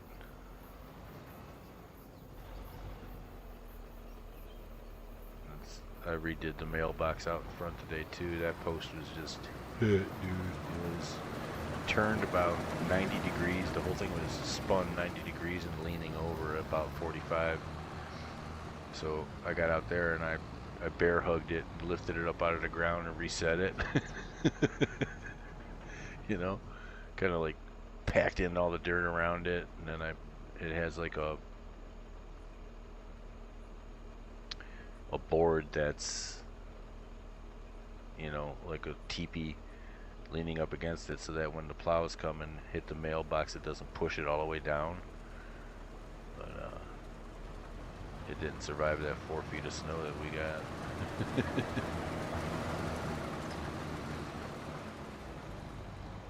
So I went out there, like I said, bear hugged it, pulled it up out of the ground, reset that, screwed in the mailbox on top of its little perch. Used them 3-inch deck screws, them T25s. Yeah. And just went in on a 45, like kind of toenailed everything. So it's going through the metal of the mailbox, through the perch, and into the 4x4. Like, and I got 4 on each side of them, so 8 holding that in. Then I went inside and I put 2 on the inside. That's kind of like what I did with this one. Reinforced it? Oh yeah. Oh yeah. Ain't nobody taking that damn thing. I sandwiched it in between like 2 1x12s. Uh-huh. And then new 4x4s underneath, you know, like in an angle. Yeah. I did two 4x4s underneath. Going to the post. Then screwed into those, screwed into the original post. Right. You got it sunk in the ground, or did you like use a metal pocket? No, it's in the ground. Nice.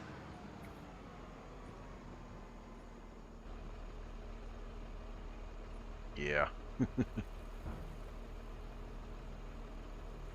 But like, honestly, even the 4x4s, like, it was so wet, it was so saturated with water that it was so soft, you know.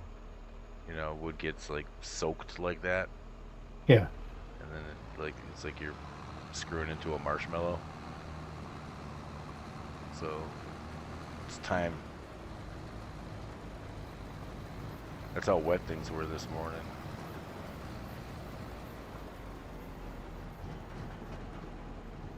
Yeah, I started an itty bitty fire, and it was just sitting there smoldering, smoldering, and it heated all that stuff up. It evaporated all that water and heated up everything to where it just caught.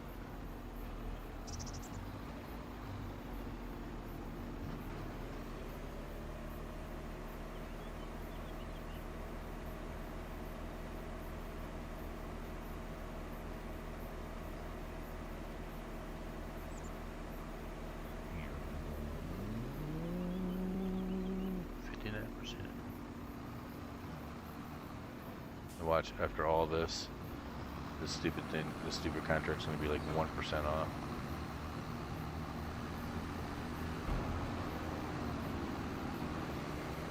That would be funny.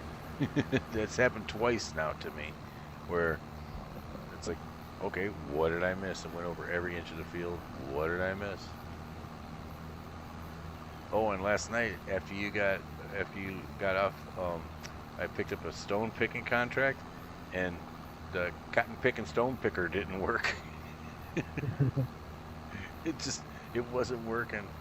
No matter what I did, I logged off, logged it back on, like, got in, got out, detached it, reattached it. Stupid stone picker wasn't working for me. So then today I was like, I seen 2 stone picking contracts on me. All right, we're gonna try, but you better not screw me. Did it Stones. work? Oh yeah, it worked. Yeah, stones are $2,000 for 10,000 liters at the crusher. I think if we buy a cement production thing, it's a little, you get a little bit more for it because then you sell like the cement and the cement bags and whatnot.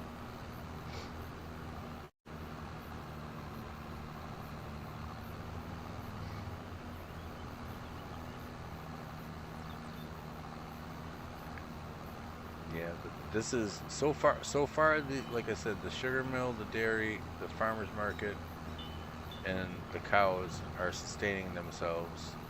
Our oats and our canola is doing just fantastic, and we got like, if anything, probably in another 10 harvests, we might need to cut the grass. You know, like, so I've been like every 2 months I'll cut the grass and throw it into the dryer, into the hay dryer, and then I'll bale it. I'll bale it the next day. Shit, with grass you're getting about, I don't know, 2,000 per bale, or and what are the bales? What were the bales? 50,000 liters. Yeah. So grass is going for, yeah, $150 on the average at its highest point. So you might see 200 for for grass.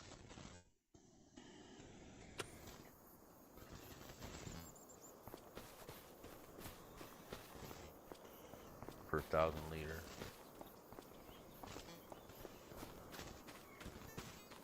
All right. Where are we at? I think we can move on to August and plant that canola. Plant that canola. Yep. August is pretty much that, and then cutting grass, I think.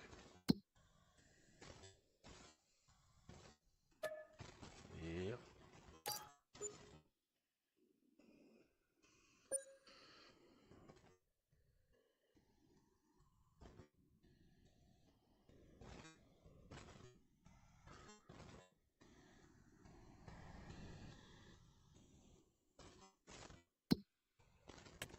Got 3 new harvesting.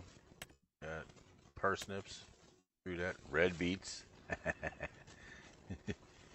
Yeah. And carrots. So 2 root crops. Yeah. And the parsnips for 51,000.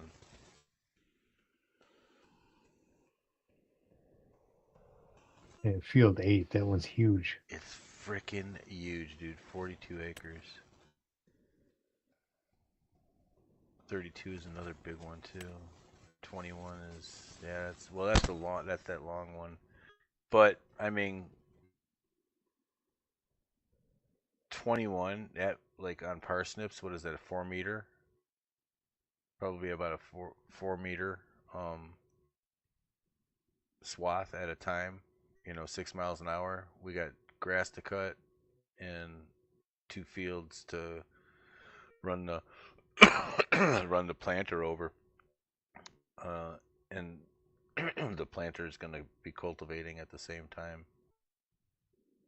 So we only got one of those planters. We do have a second planter that can do canola, but you'd have to cultivate the field first because it doesn't do cultivation with that planter. So I was thinking about selling that, but I mean it's not doing us any harm just sitting back there, and it's good for a small field like 25 or whatever. If we wanted to plant something in there, just cultivate it real quick and plant it. But like on these bigger fields, you need that cultivator planter. But you want to pick up a contract? What's that? Do you feel like picking up a contract? Uh, Because I mean, I mean, I'm all sorry. three of them all three of them kind of look the same, Yeah, they kind of suck. except for Um, the field. right. if we plant the canola on 19 and 20, cut the grass on 25, and work the sawmill, then we'll probably be in some good shape. You know, Yeah, I think so. we did 300,000, almost $300,000 last month, so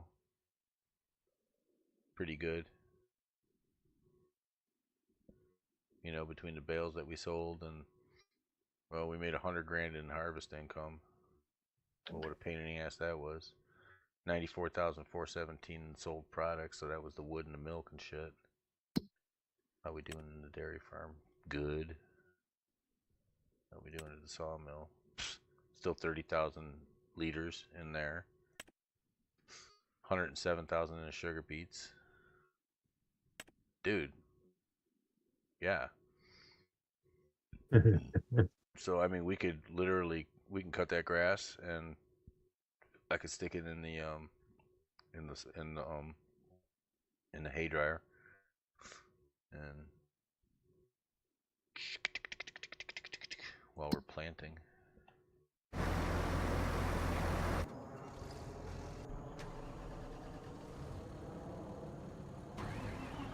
You gonna grab the planter? Or are you I gonna was cut gonna the grass? mow it. I Let was me gonna get out of your way. Let me get out of your fucking way. I just go around. You spin me right round, baby, right round.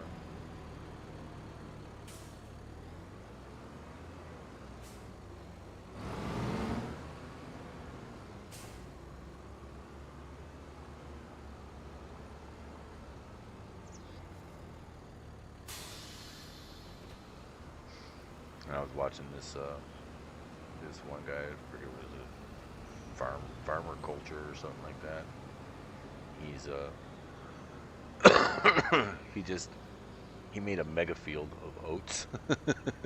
He like tied like 7 fields together, and he just cashed in all of his old equipment and bought a new fleet, a Fendt fleet with combines or harvesters with combines on them and everything you need to do canola, plus wagons. He's got 2 of these 50-foot wide combines, going side by side, all motorcycle club style. Um, and whatchamacall, 3, 2. And then he's got like that auto, what is that called? I forget what it's called. Auto drive on there, and he's got the trailers going back and forth, picking up, running alongside the combines, and picking up and dropping off, delivering all at the same time. And I think he did one harvest, and then drying it till it was aged, or just sticking it in the silo until January. I think he netted $3 million for 1 year. Fucking freak. Alright, it does not look like the grass is ready to cut. No? No. What the fuck? Sure. I'm sure. It says it's still growing. What the fuck? Okay. Oh yeah, because I just cut it last month. It's a long month. What's a girl to do? Well, I'll jump out of this. I'll jump over into the forest here. I had a oversized log. That's the so the forestry harvester that I have, it's got a 70 centimeter in diameter of blade capacity, and so like a fourth of these trees are too large to cut with this thing, you know. So you gotta kind of like sneak the thing up about halfway up the trunk in order for it to cut, and cut the rest down by hand. The one that I need is $799,000. Let me see. fucking damn near $1 million fucking dollars. Where we at? $750,000 for the 120 centimeter in diameter fucking forestry harvester. But I'm fine doing it like this. I'm just fine, dude. I don't need to double up. If anything, I'll go on. I'll find a mod, like a forestry mod, because I wanted, like, they have what they call the auto load wood pack, and that's where you can just drive next to the trees and they'll automatically load up in your bunkers. And lo and behold, they don't make it for console.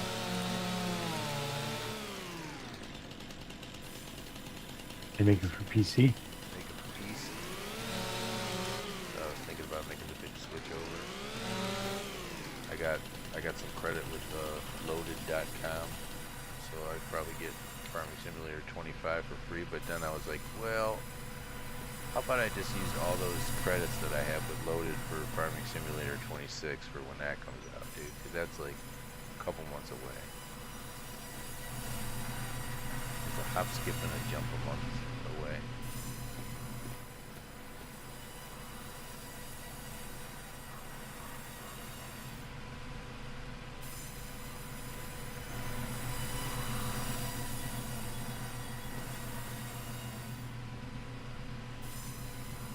Yeah, and I was looking at the different mills that you can buy and stuff like that, like all the reviews and stuff. And the Harbor Freight one, they want $2,400 for it. But I mean, when you buy a standalone mill like that, like there's a lot that you have to do to it. You have to tram it all in and stuff. And if it ain't right, then you're just gonna roast your blades constantly. And you know, I'm just not mature enough for that kind of commitment. If I'm being completely honest with you, you know,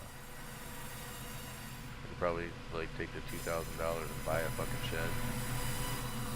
Like you said, just go out and buy the lumber right now. I was looking at new lawnmowers today. Riding lawnmowers? Zero turn. Oh yeah. We're at Home Depot. I was at Lowe's. Yeah, they got some good ones there. They got a green one there that I want. They had, there was a couple of electric ones I was checking out. Oh no shit. That'd be nice. It'd be like. Problem is, it don't have electricity in the shed. Oh, yeah. That's true.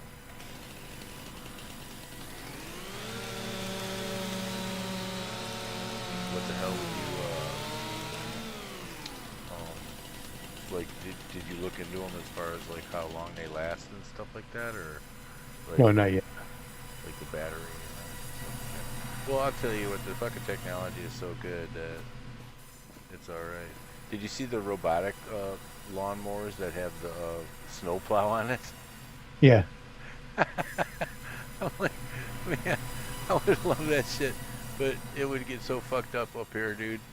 Like, there's no way it wouldn't survive, man. I'd fucking be minus one fucking robot, you know? And once He'd be like, fuck this shit, make his way downstate, you know? That's it. I'm going to Void's house. He thought you had me, haha, prick. That lawnmower would be looking at me like, yeah, go ahead, bury that wire. I ain't following shit on your property, dude. Fucking neighbor burns into lawns. Think he's gonna give a second guess about putting a slug in my ass?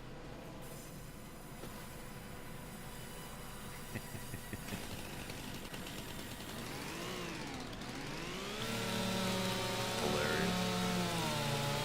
Yeah, because like on the little demo and everything, it shows that it can cut like grass up to 1 feet high. Okay. I mean, those are pretty cool for, you know, you plug them in and you let them if they run every single week, and you know, you got like a normal sized lawn, maybe an acre, 2 acres or something, but those would be kind of cool there. But like, I heard they break down a lot. Like, they'll just quit working. They're just like, fuck it, robot strike. Really? Yeah, I haven't looked into them at all. They've got ones that you know those weed whipper attachments you can put on the head of your weed whip that like the centrifugal force makes the blades pop out? Yeah. That's how they work. And traditionally the ones that I've seen have just one blade on it, and then it does the centrifugal thing, and then when it runs into resistance, it stops, you know, a certain level of resistance. But that being said, I mean, you only need it to hit one thing in order to fucking like ruin that teeny tiny blade. And the blades that I saw that were on it were like probably about the size of an X-Acto knife blade. Oh yeah. You know? Yeah. And I mean, they give you a shit ton of them, but I mean, that's got to tell you something right there too. You're gonna need these.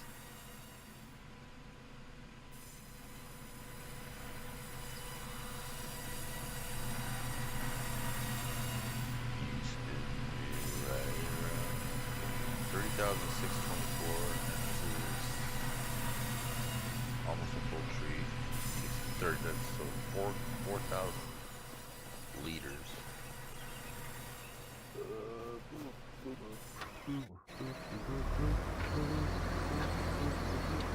gotta cut down that shit over there. Yeah, but I fired up the still, dude. This is the first, or actually second firing this season, and just went right to work. Didn't even sharpen the blade or nothing like that, man. Okie dokie.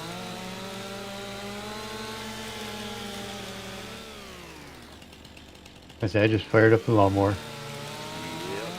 Yep. I cut the front. I didn't cut the back. Back too wet. No, I didn't really have time. Yeah. Yeah, that's what we were running into up here. Is everything was so wet still. Like the ground was, you know, my tires would have just even though I got wide tires on the Cub Cadet, like they still would have sank right in, dude. Squash. So today was the first real solid day that I had. And like I said, I dragged the trails in the back. That made me happy. And I was gonna do the driveway because I got a couple ruts in the driveway. I'm driving over it. Come on, bitch, get in there.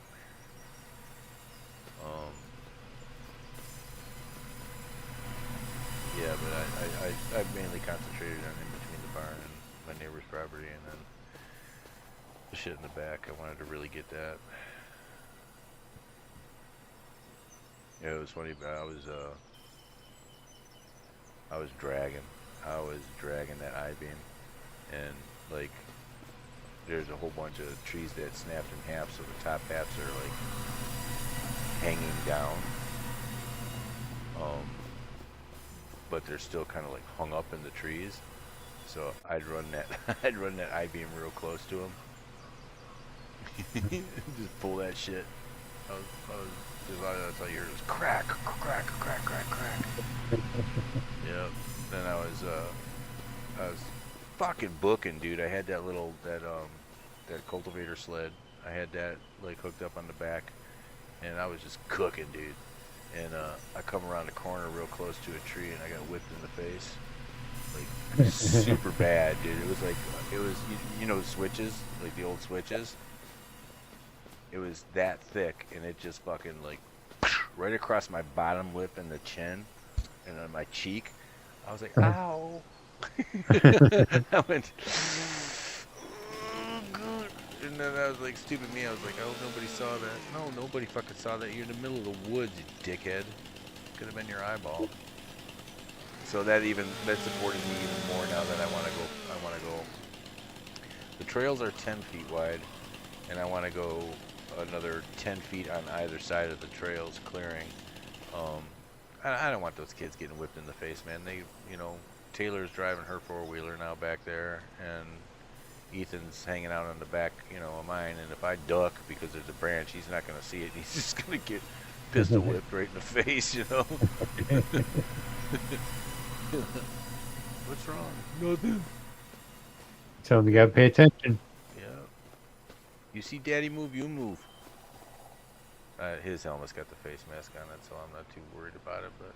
But Taylor's got one of those dirt bike ones where it just has the goggles, and that's like just an open set of jaws in the front of her face.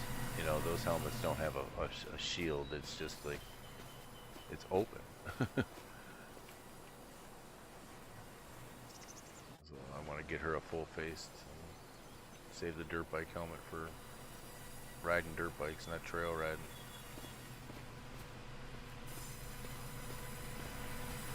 Yeah, man, I'm like so happy. I got a big smile on my face and whack! Looking in the mirror every 2 seconds, making sure I wasn't bleeding. Dude, it stung like a bitch for about fucking 10 minutes, too. Oh, God. Like when you snag your arm on a door or something, how it like burns for like a couple hours. Yep. Yep. I feel bad just thinking about it, dude.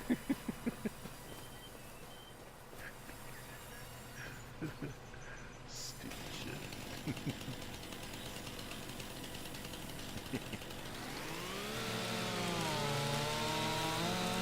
Yeah, believe me,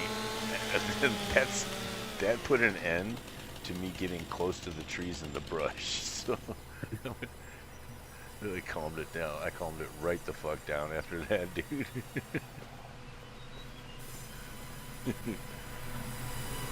Well, I got that good enough. Yeah, that part's done.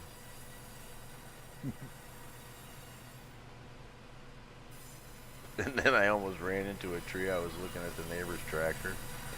All I could see of it was like he's got the bar protector, the roll bar, the big roll bar that goes over the top.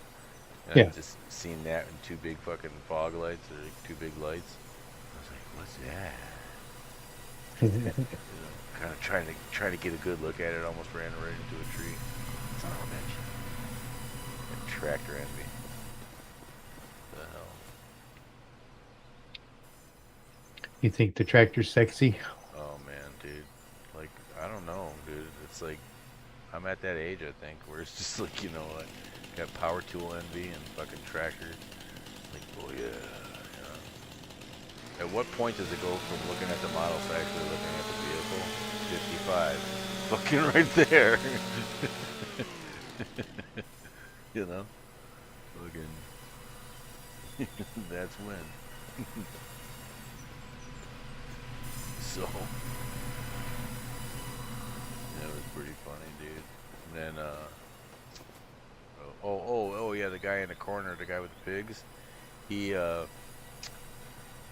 his Kubota out, and he had, like, he was turning the land, so it had to be, like, a cultivator or something, but it was, like, this little box cultivator. It had a box over it, and it was super tight in close to the back tires, like, almost straight down, like, 90 degrees, like, how fucking long is his PTO? Like 4.5 inches long, Like, how the PTO rods are usually like 6 feet long, Yeah.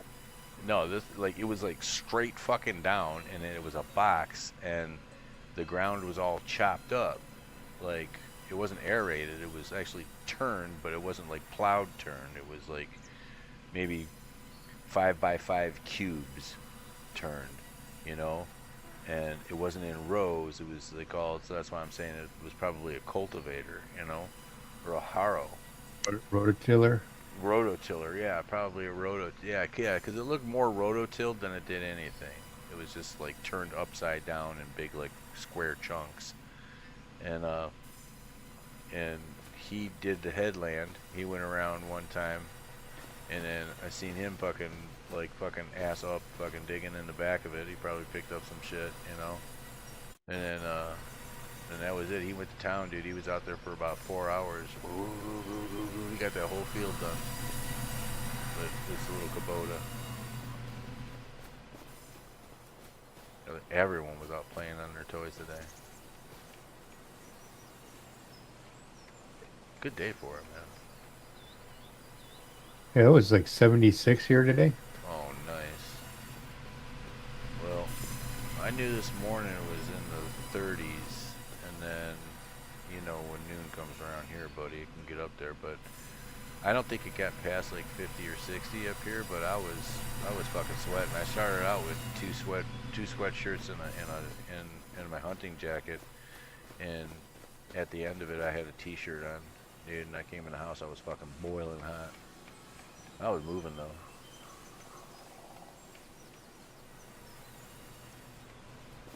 Now how come Yago don't come and hang out over here? I gotta put a doghouse back here. Fucking have me fucking no, because then I probably crush a goddamn dog with it. I ran him over with the combine earlier. I was doing contract work and I was like, no, it was the roller, that big blue roller. I was like, Yago, you better move.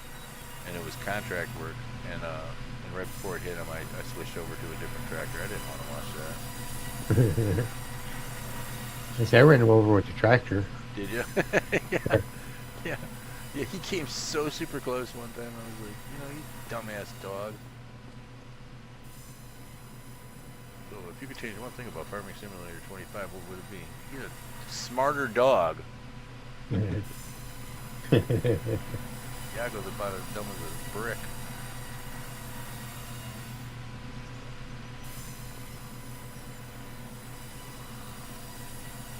Got a bunch of stumps back here now too. I'm probably gonna have to buy a mulcher.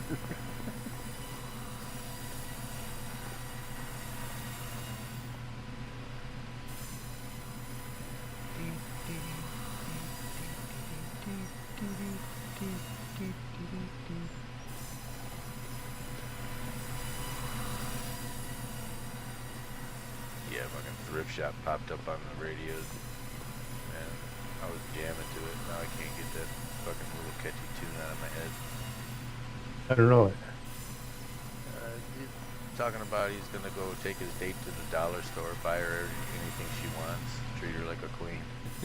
Then in the beginning it goes just like take a walk on the wild side. I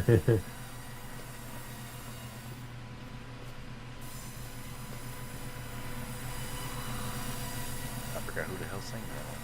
Damn it.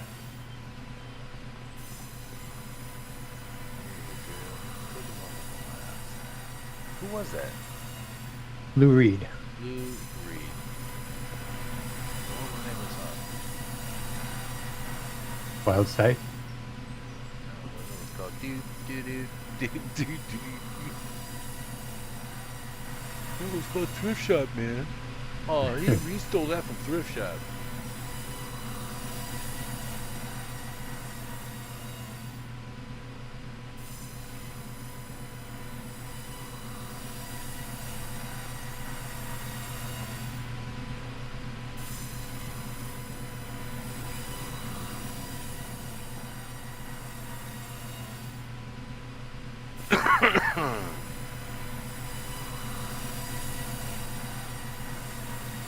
How's the planting going?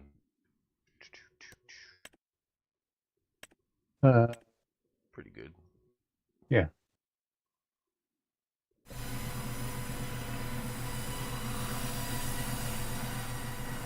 So much wood to clear out of this, man. I mean, next time I decide to cut down a forest. Remind you? It ain't good to no good. I don't know who the fuck I think I'm for. I wonder what these cordoned off areas are for over here, though. It doesn't have any, like, trigger points or nothing like that. Fucking taped off in yellow. It'd be nice if they would. You could sell them really good. Yeah, I was pleasantly surprised when I cashed in the wood chips. I brought the TARDIS over here, ran it up. I think I only had like 20,000 liters of wood chips, but I got a couple $1,000, man. I was happy.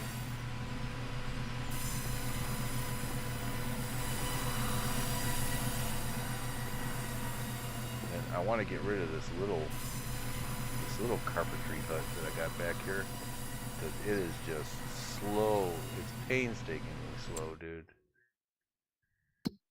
As far as its how it makes shit. It takes 3 months to make 1,000 liters. So one sellable product, it takes 3 months. It does 336 cycles per month. So 369, 999, a little bit more.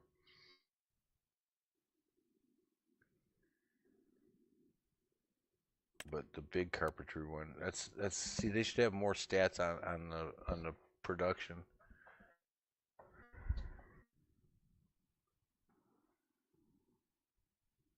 Like the big carpentry, if the big carpentry one does, because it does furniture and prefabricated walls, prefabricated windows, and a couple other things. And if it works at the same speed, dude, I just might as well just fucking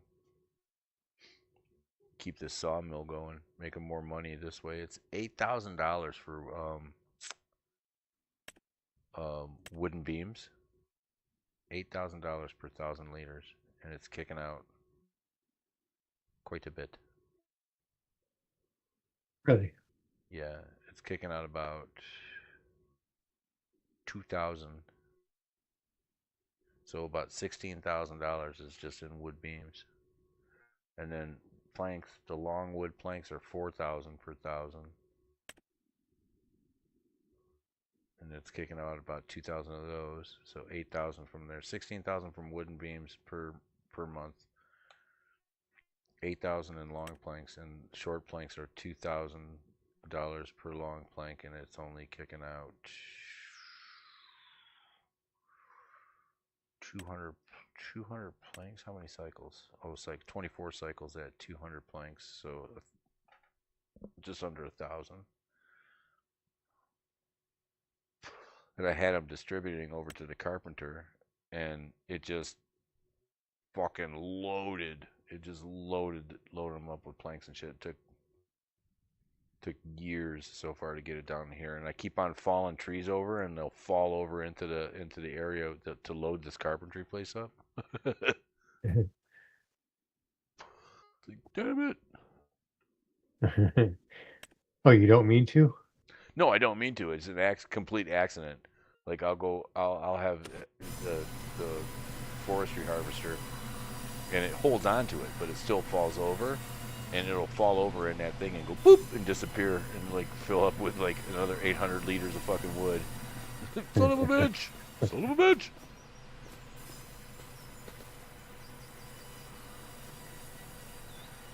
Another 3 fucking years. I'll never stop making these discs.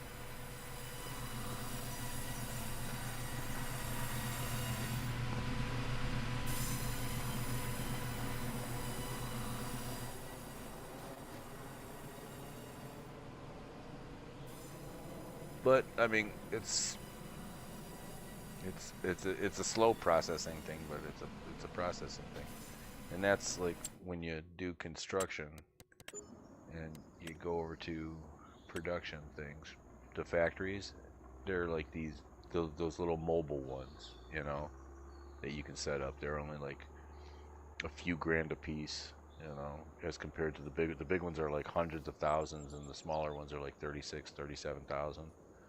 Yeah. So, and like the big carpentry one, that's a Cooper. He makes barrels and wash basins and buckets and wood chips. That's 300,000. Spinnery, sawmill. I already have a sawmill, but that's like a big sawmill. That's legit. Oh, it's smaller than the one I got. Fuck. For half the price. But that's the thing. You're probably paying for speed, but you don't. You don't know. You don't know. Mhm. There's only one way to find out. Right. Yeah. Rope maker.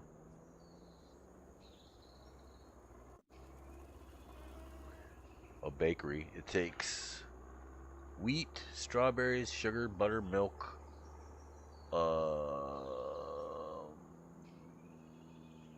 long grain rice, and eggs, and makes cakes and bread.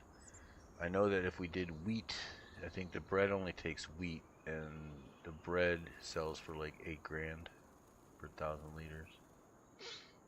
Preserved food factory takes every kind of fruit or vegetable and root crop that can be grown, including grapes, and makes it into preserved foods. Soup factory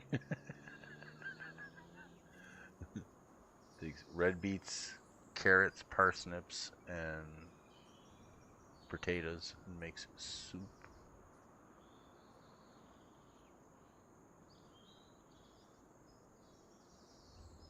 Fucking, what's this one? Tailor shop. Coffee roaster.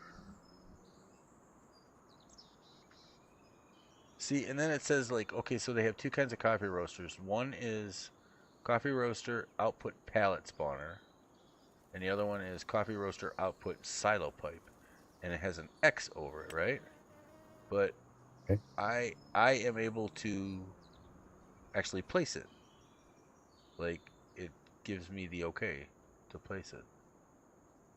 And the same thing with the greenhouses too.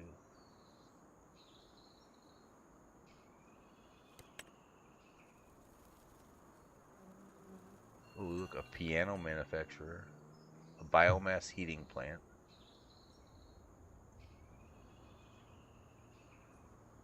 coffee shop, 55,000. At selling point, you can sell your harvested and produced goods, including cakes, sugar, green coffee beans, roasted coffee beans. It looks like a set of testicles in a jar. I don't know what. Oh, honey. Never mind. It's a bee. Moo moo cow juice, grape juice, butter, dairy milk, chocolate, and eggs. And you can sell them at the coffee shop. Just buy a boiled egg at the fucking coffee shop.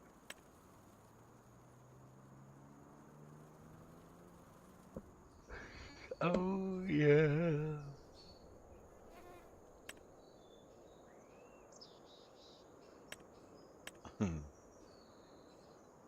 Biogas plant for making propane and electric energy.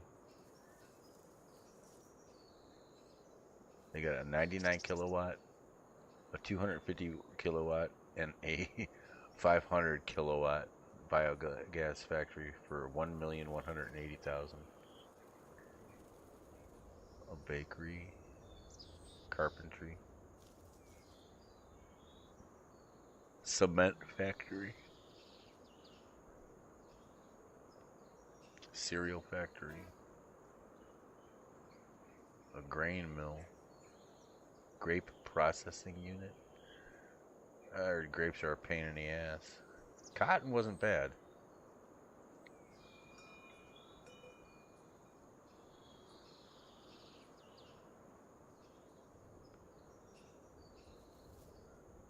Ouch.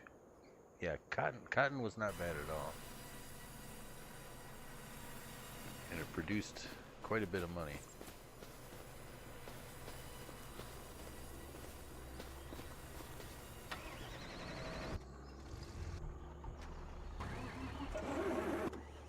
Oh shit.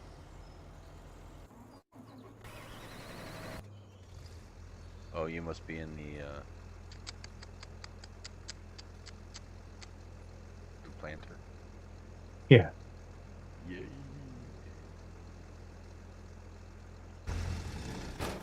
Can actually see through the forest now. Oh, really? Yeah, I cut down quite a bit of it.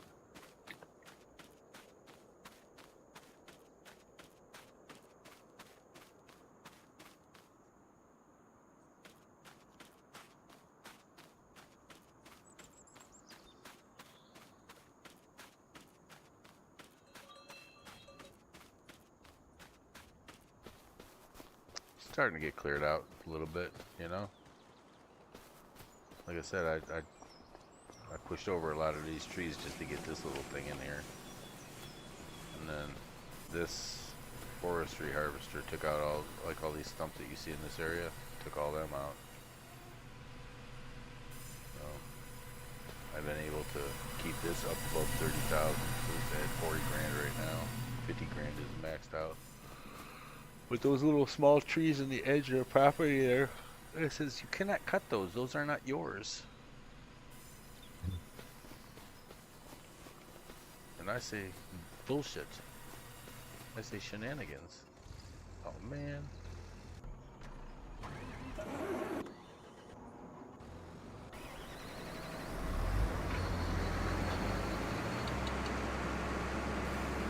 And eventually we can get the mulcher and mulch these.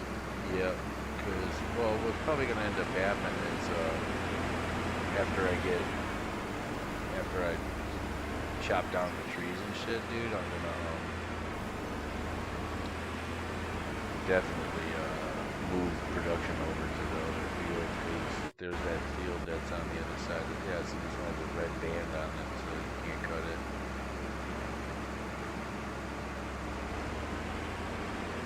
Like right on the edge of the property.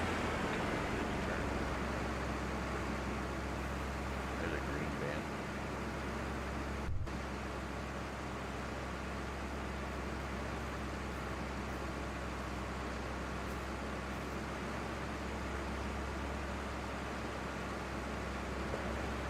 I'm gonna have to get going soon. Yeah. Yeah. Yeah, I gotta stay up till at least midnight. Get back in the swing of work. Yeah, I gotta get up about 6:30. Yeah, that's what time I got up at 6 o'clock.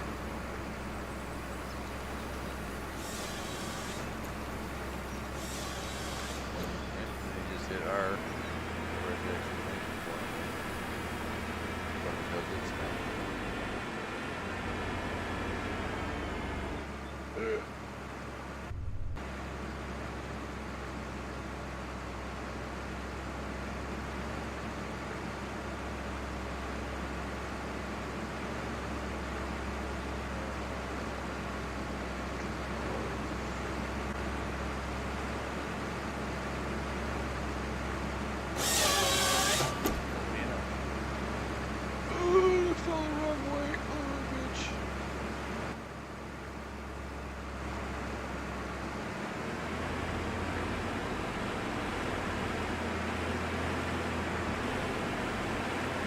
I've had this thing on its side so many times, dude.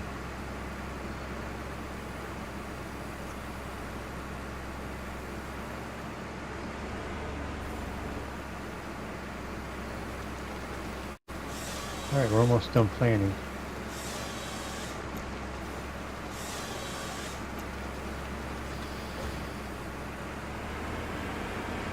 Yep, and then that planting will be done until March. And then March you plant sugar beets and sugar beets and oats.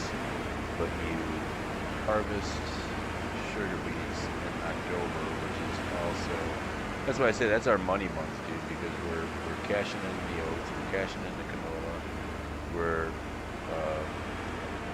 harvesting the sugar beets and selling off the ones we don't use as a red band on that tree. Yeah, I think I'm not even gonna wait for this like small carpentry butt to get done producing what it's gotta produce. Get the fuck out of that. Nope, I gotta start exercising patience, bro.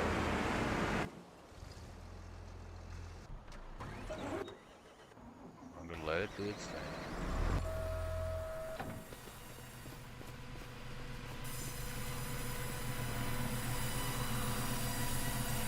Yeah, we got 41,000.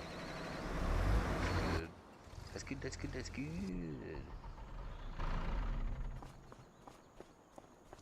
I think we got enough straw to beat the band, dude. Oh, and I love the new baler. It's just I was on and off the field in under 10 minutes. So straw, we got 11,000, 20, 20,000, 29,000, 38,000, 47,000, 97,000. We got 97,000 liters of straw, and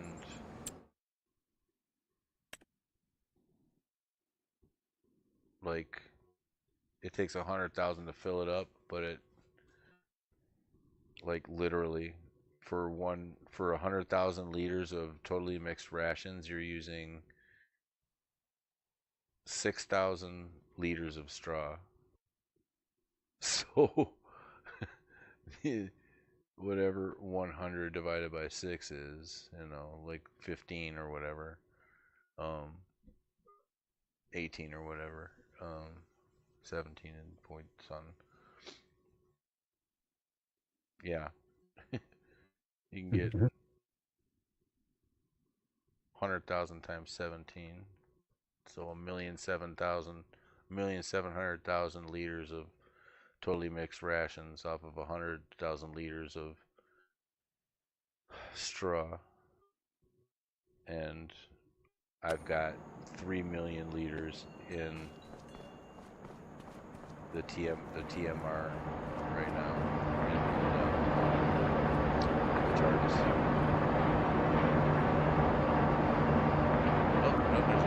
I must have used some. Only a million in there now. Oh, I got 3 million silent. That's right. I got a million.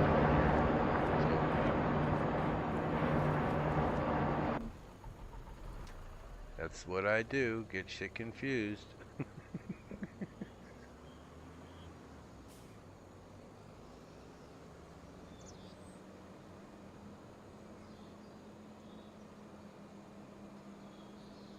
Yeah, and we do have the liquid fertilizer, solid fertilizer, and seed silos here. Yeah. And plus a diesel, we got a diesel gas tank here. But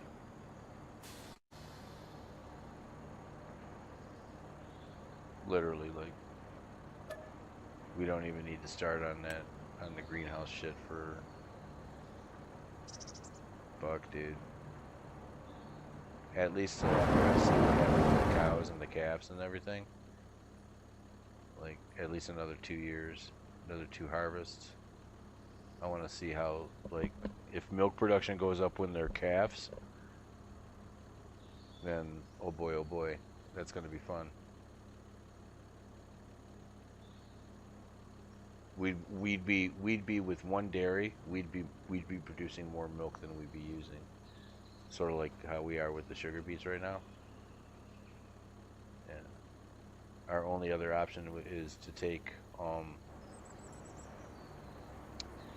and get a sugar beet cutter, which is sort of like a portable thing that you put on your farm and you dump sugar beets into it, and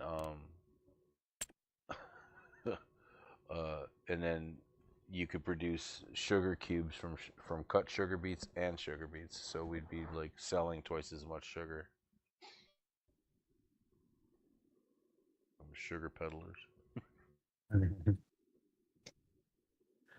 All right. I think it's about time for me to go. Okay, brah. So I will talk to you Maybe tomorrow. maybe. I don't leave here till about 4:30. Yeah, I might be able to catch you. All right. If not, then I'll always text you. All right. Have a good night, Void. I'll play you out. All right. Good night. Good night.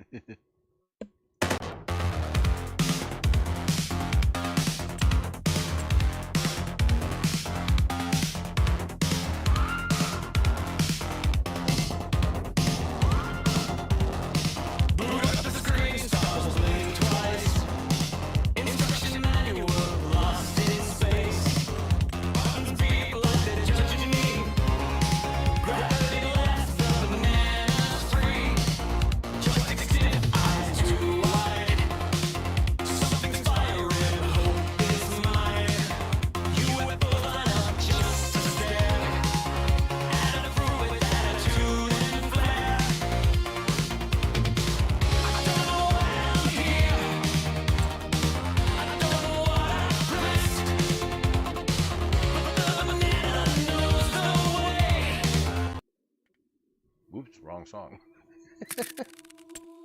Here we go. VoidVermin. I lay your bed again. Tiny claws, big grin. Easy in your cereal, swimming in the flakes. Chew your homework just to watch you break. Hiding in the printer, jamming the paper tray. Sign his name in spiders, then he scared it away. He's in your phone case, laughing at your text. Move your favorite photo, put his face in the void. Creeping in the corners, sniggling in the drywall, scratching in the borders. Void. Knowing that your day, turning every little thing sideways. Creepy little shadow. Eyes like pens, you can't lock out what's crawling. Void. Let me in. He's in your backpack, from inside.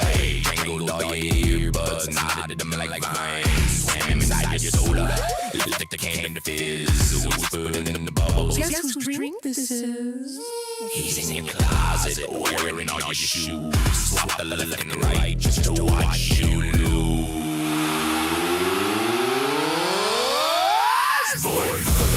Creeping in the corners, giggling in the drywall, scratching at the borders. Knowing that your day, turning every little thing sideways. Wrong way. Creepy little shadow. Eyes like pins, you better lock out what's crying. Let me in. He's under your skin, tap from within. Hear the little laughter, that's how it begins. He twists what you love into teeth, into grins. You drop your guard once, and that's when he lives.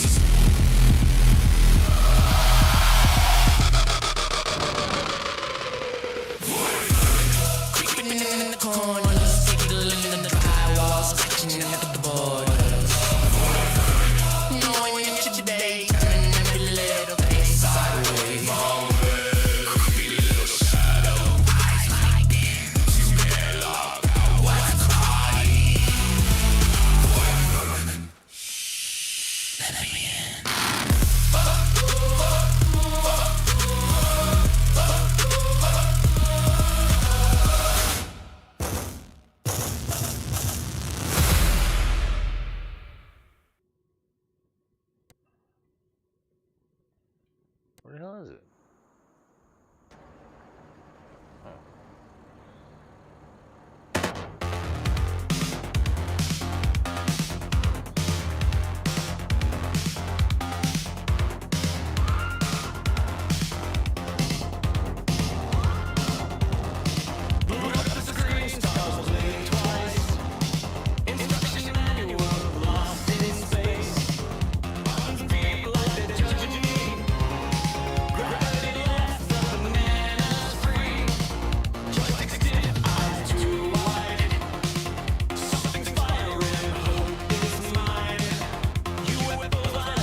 just learned. Peel the stars, lesson learned. Fly old guy floats slightly wiser. Banana flies slightly faster.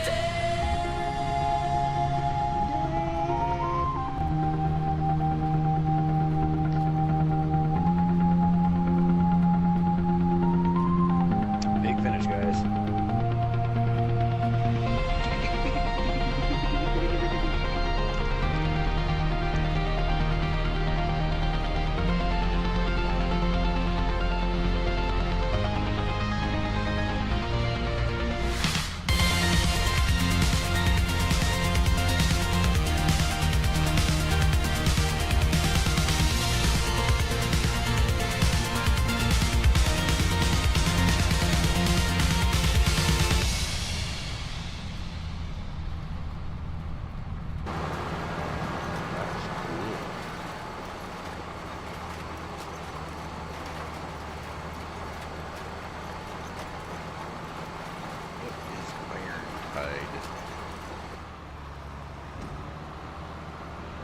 I don't know what half these songs on here are.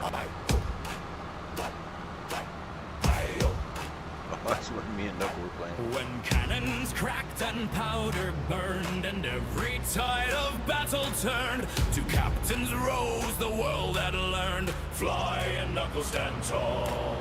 Fly, old guy with a mind so keen, his goggles glint with steampunk sheen, while Knuckle roared by gears and steam, we'll never let him fall. Oh, sing my lads their names aloud, heroes born from smoke and cloud, from broken guns to victories proud. Fly and Knuckle stand tall. They built their forts from flame and grit, no foe could stand, no coward quit, and Knuckles swore if we get hit, I'll hit 'em twice as hard. Fly steered ships through storm and flame, outwitting kings who cursed his name. Together they carved lasting fame in every battle scarred. Raise your glass and raise it high to the captains of the endless sky. Through cannon smoke their banners fly. Fly and Knuckles stand tall.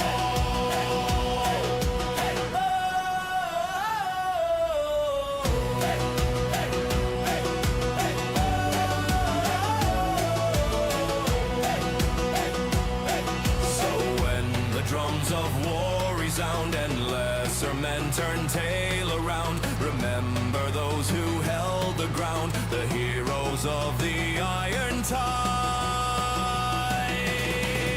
Sing it loud, let kingdoms fall, their steampunk hearts outshone them all. Through age and empire proud they call. Fry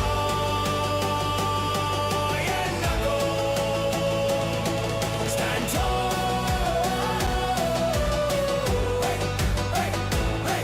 Stand tall.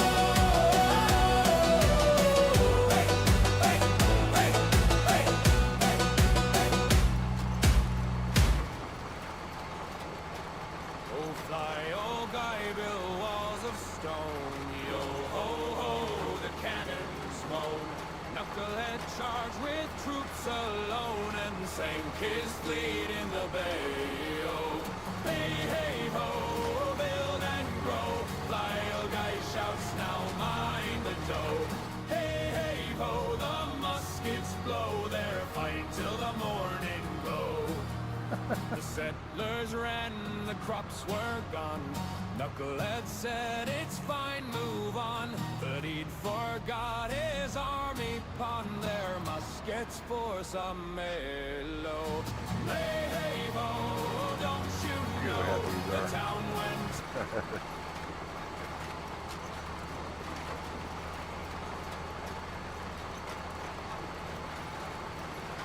Martini, knock it off.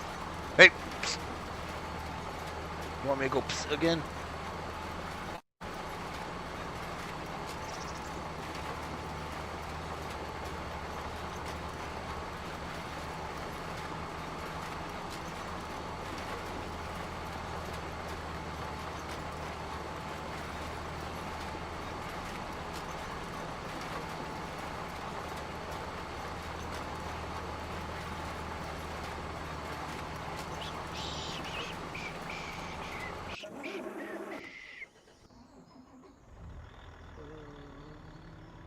sugar beets, sugar beets.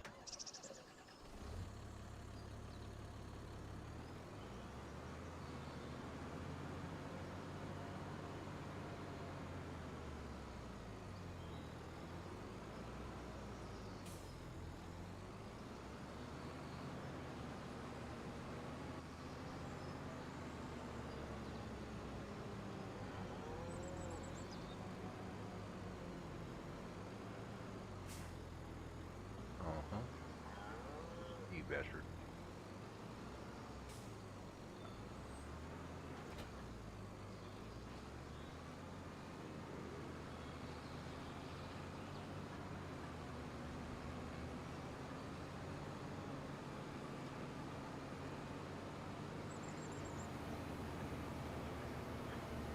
Ooh, click.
What are you doing over there in the corner?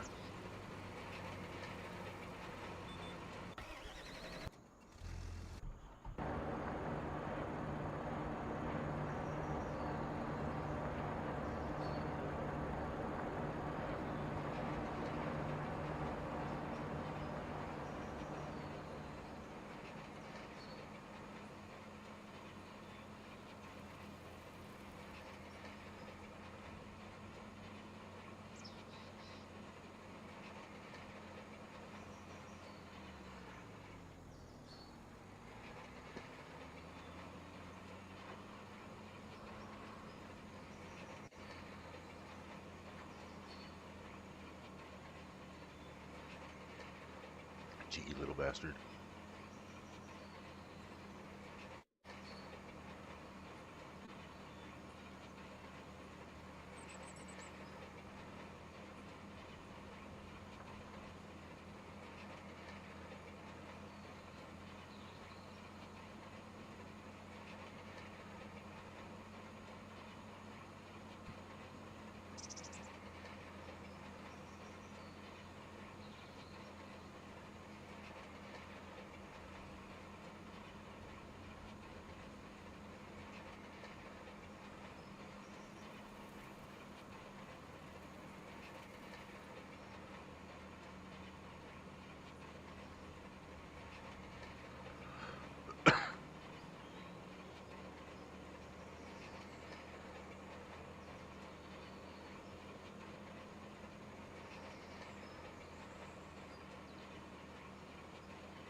but 2/3 done.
see, September. Canola. Pepper.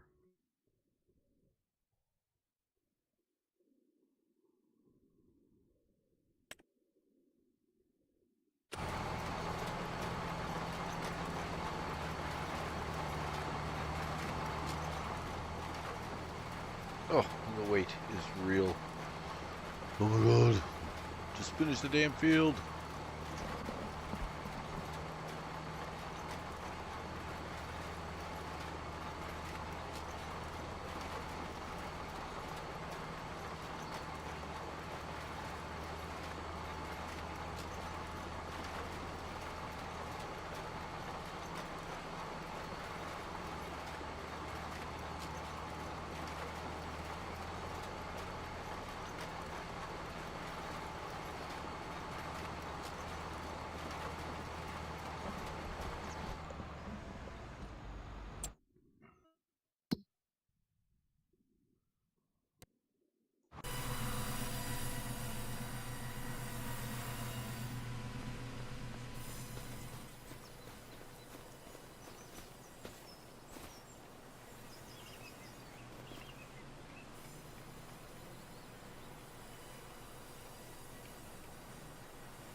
Pick it up. Pick it up.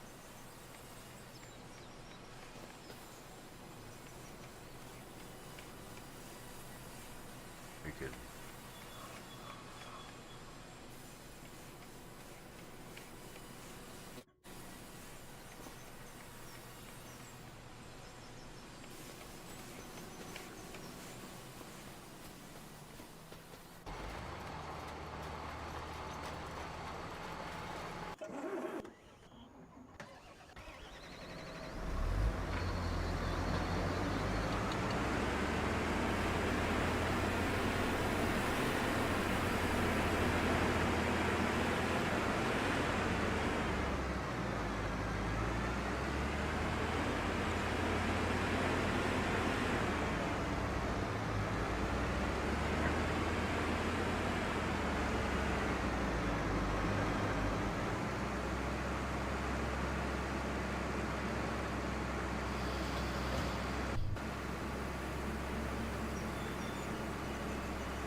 magic chainsaw.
stretch.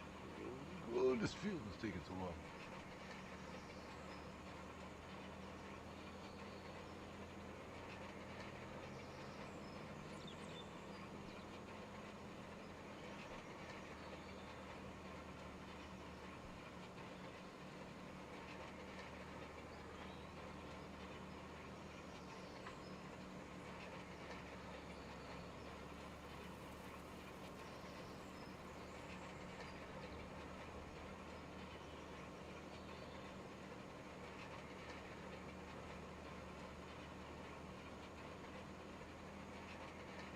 Oh my god, it takes so long.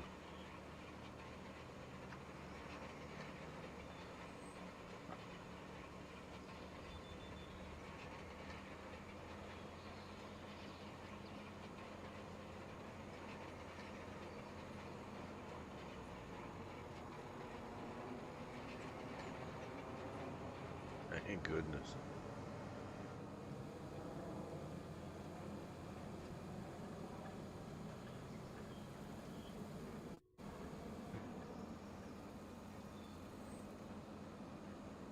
Dog walking like an old Nova.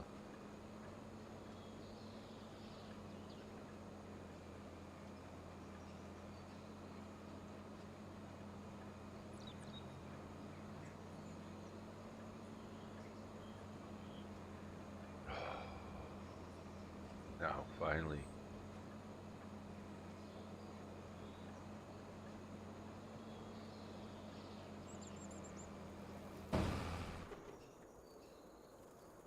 Really?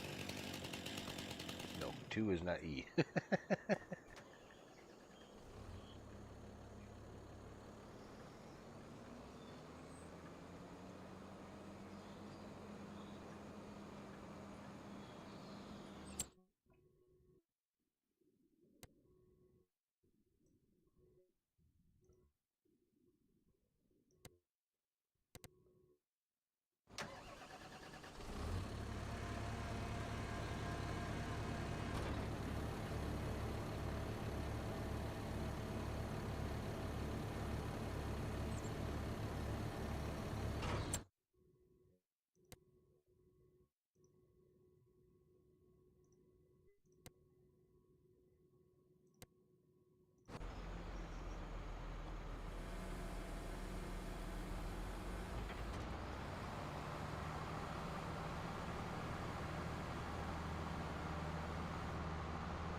Doggy. Come on, Yago. Get your ass up there and eat.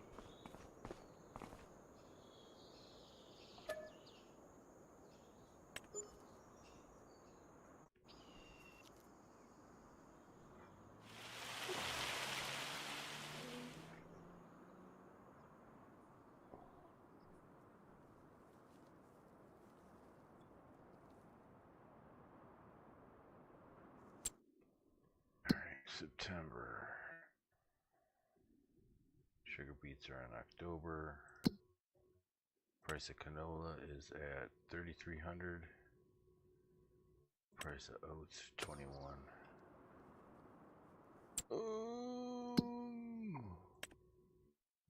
Plenty of wood. Plenty of milk. Plenty of food. 8%.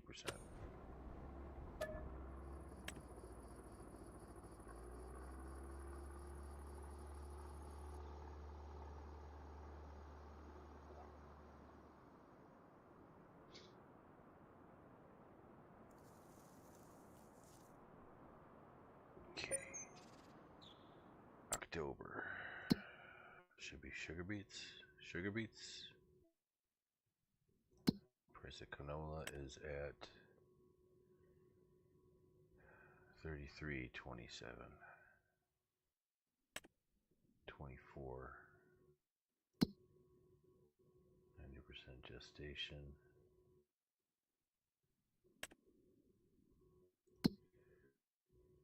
I'll go one more month. Can I do sugar beets next month? Yes. But then that'll put it off till April, planting season.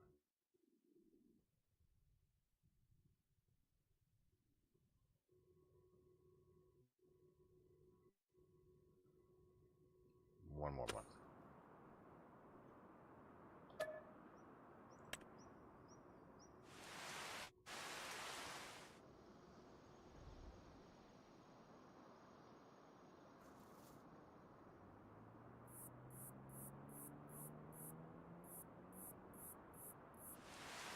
Come on.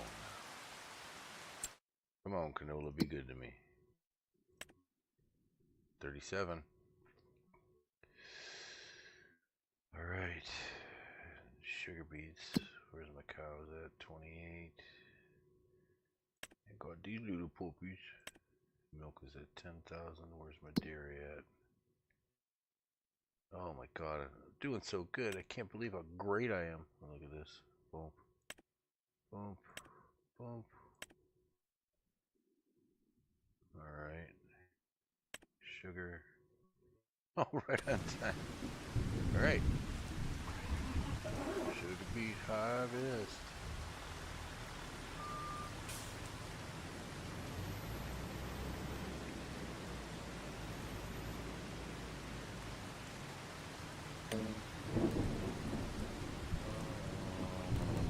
Ups and downs first.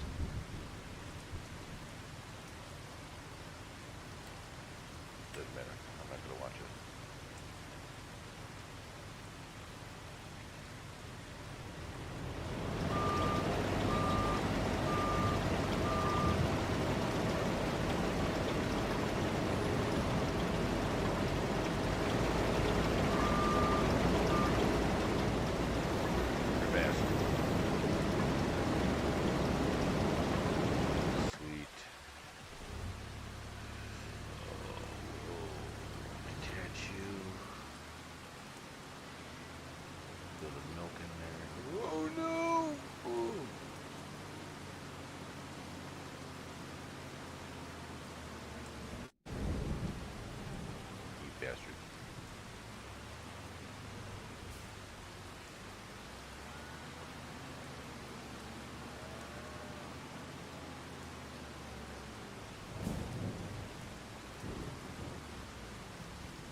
The hell? Finances. Wow.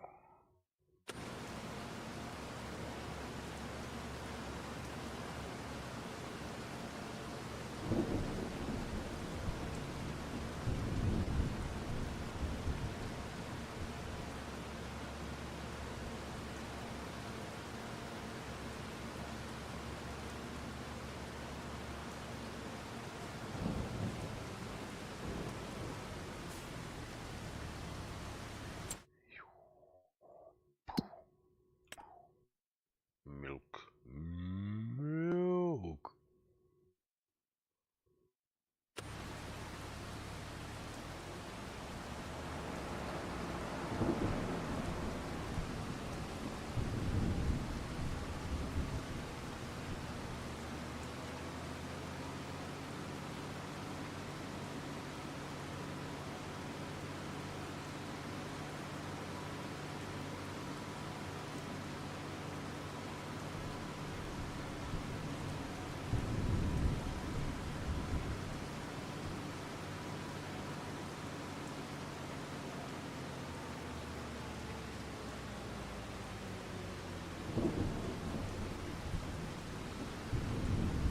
Buffalo milk.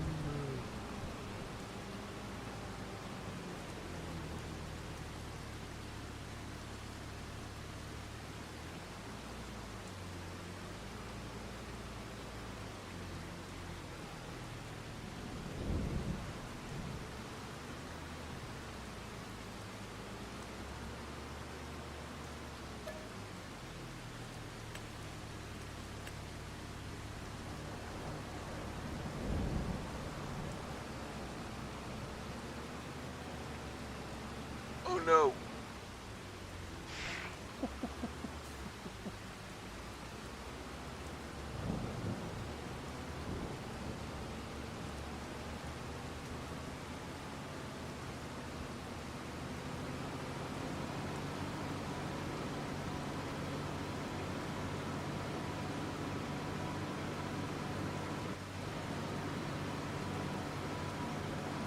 Ow.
Perfect. Give him a job.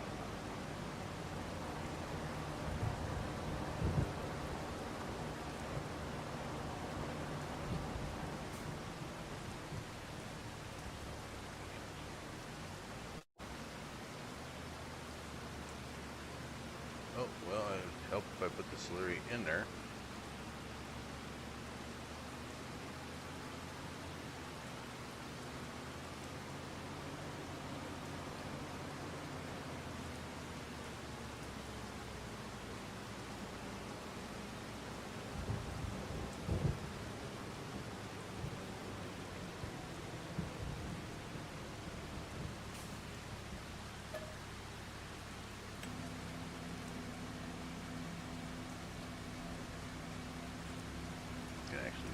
selling that.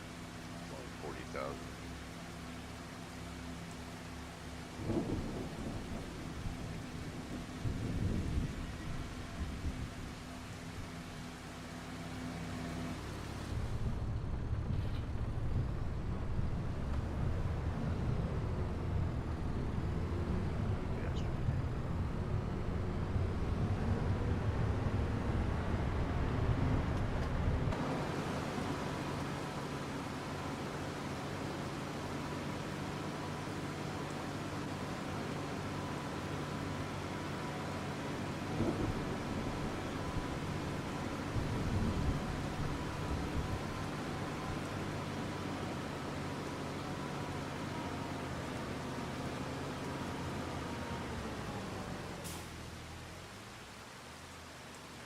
Okay.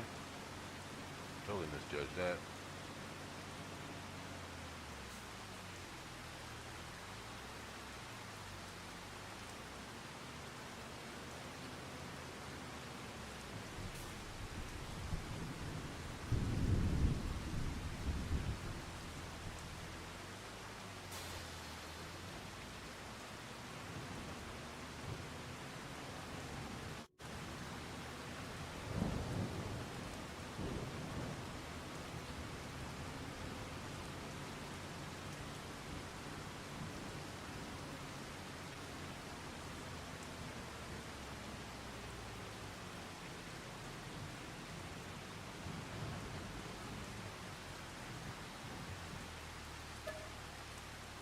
Canola.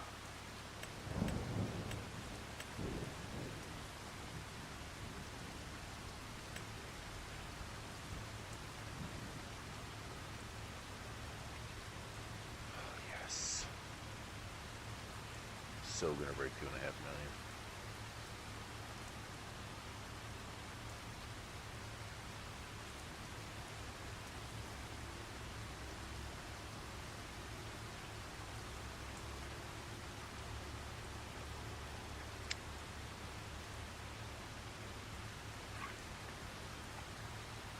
Who's buying?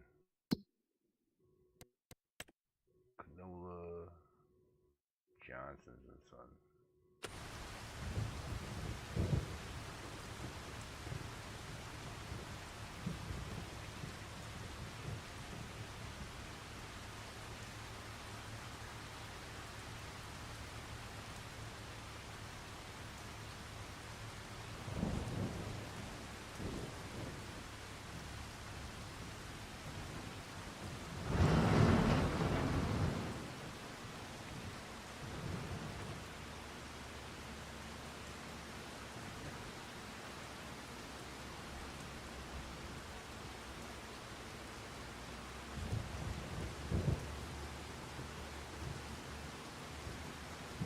Maybe that's why.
200.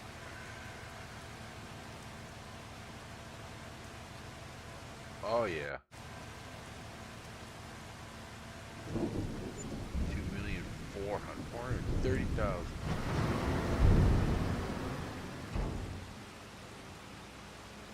433,000 for one season. I couldn't know. Bunny hop.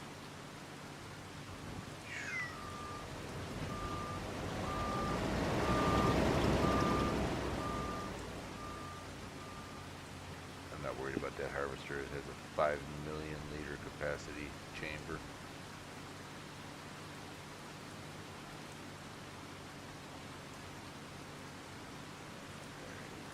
Set up for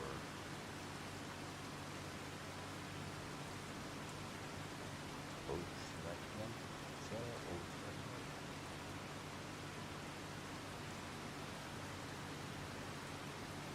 But we should.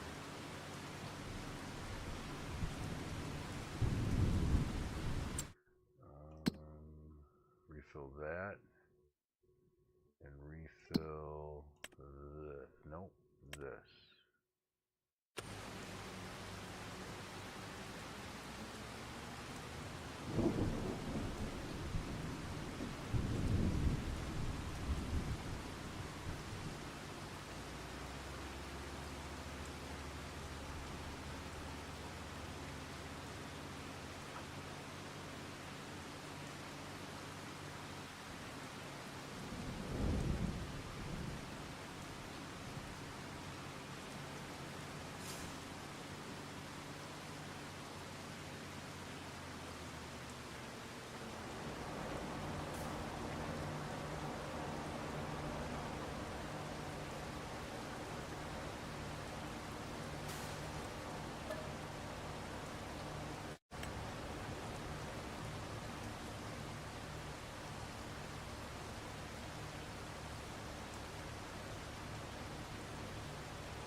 Yep.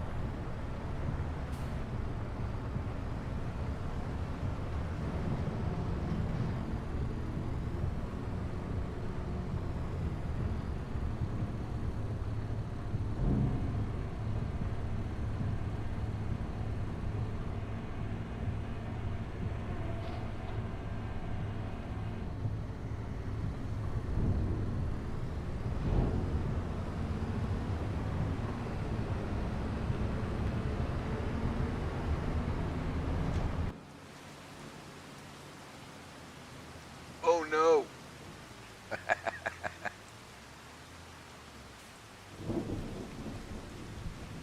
A little slick out.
So we need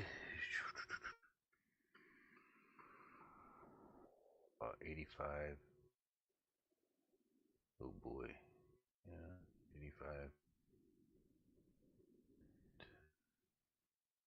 20,000.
Oh, shit!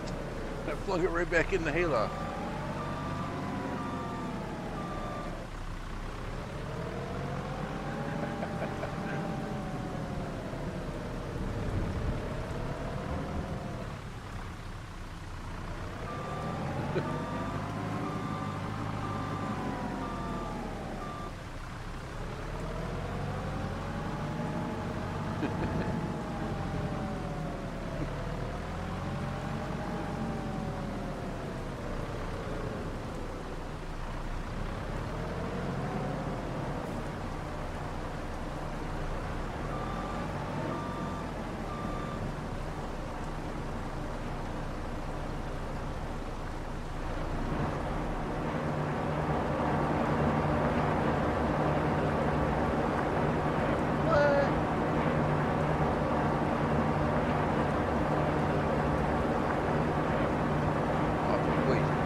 Oats, oats, oats.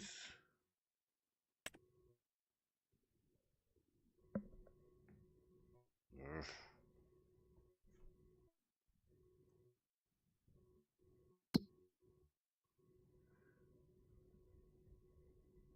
That's filled.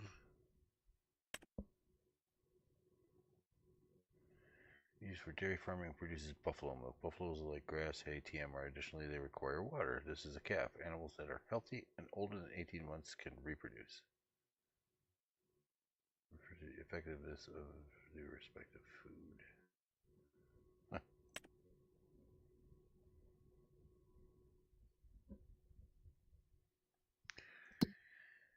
Alright, that's good. That's good. That's getting low. That's good. That's getting low. And this is going to be filled up.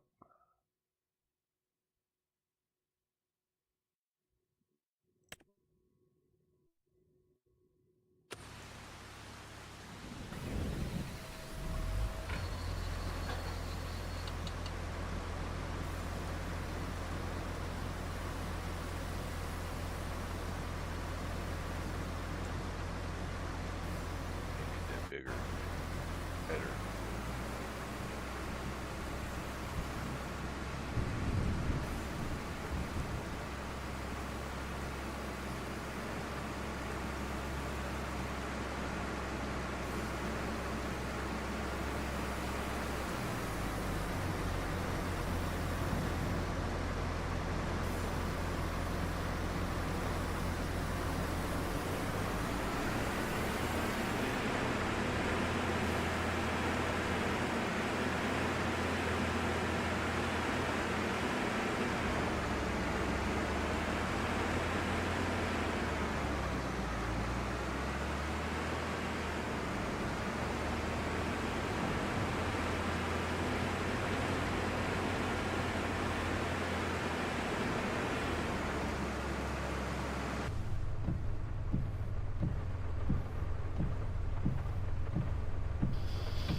tractor's hit, man. That was kind of funny how to break it. Oh no!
Hello.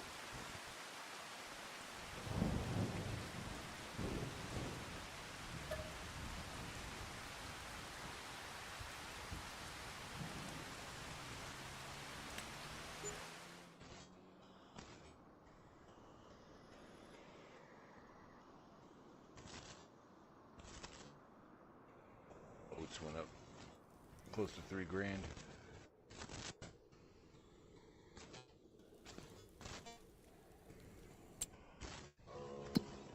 Oats 2,600. Should I wait till January? Maybe go up a little more. Oh, screw it.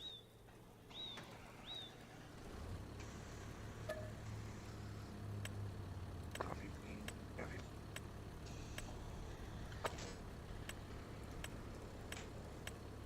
Oats. Dark.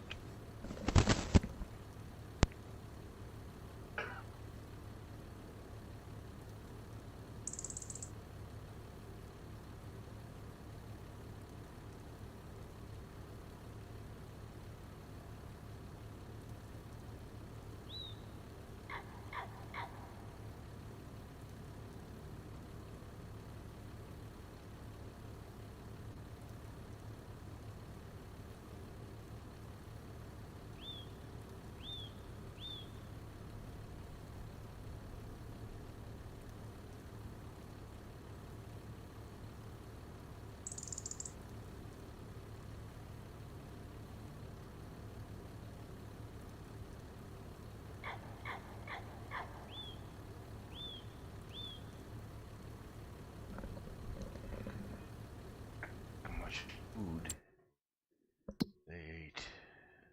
Oh my god, 16,000 for 40 head of cattle? Wow. Wow. Oh, that's awesome. Well, it's 16,000 to in an 8-hour, no, 12, no, it's about almost 24 hours.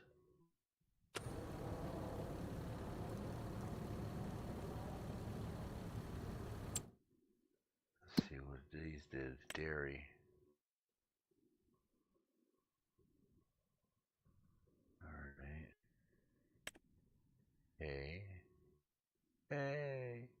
Oh, I have to.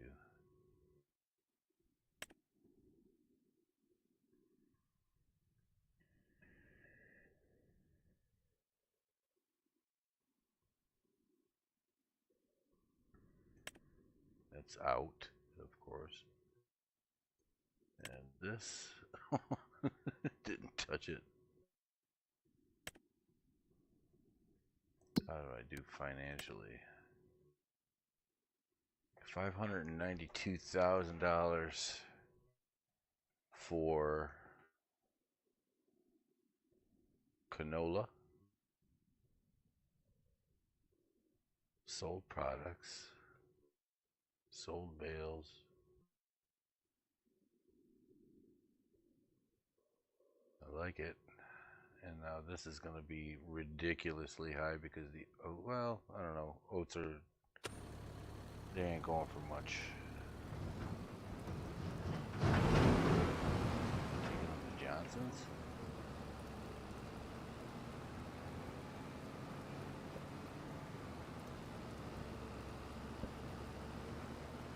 I think that's where I'm taking.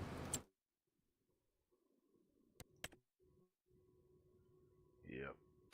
27,773, so $1,000 less, but I got twice as much, so I'm still gonna end up with 400,000.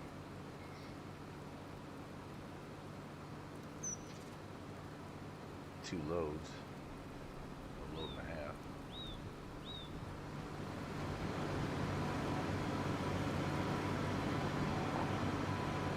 Yeah, that's something nice.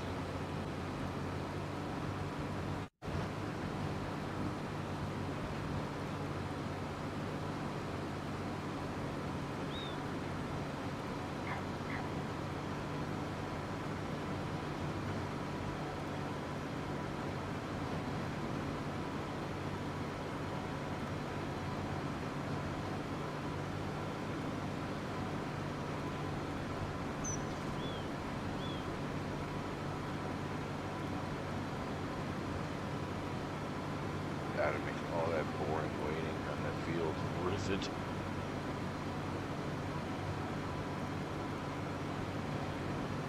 Almost $3 million a year.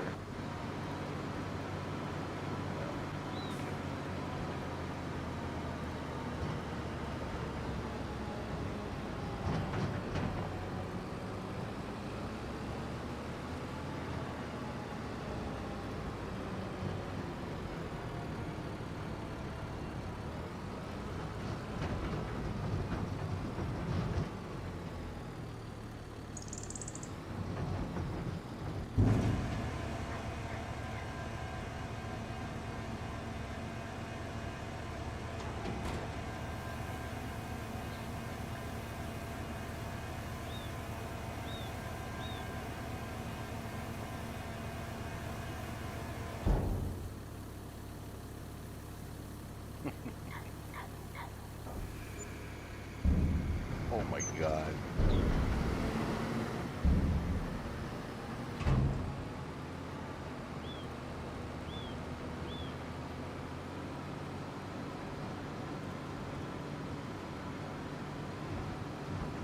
$500,000 just in oats, and I still got another load of oats.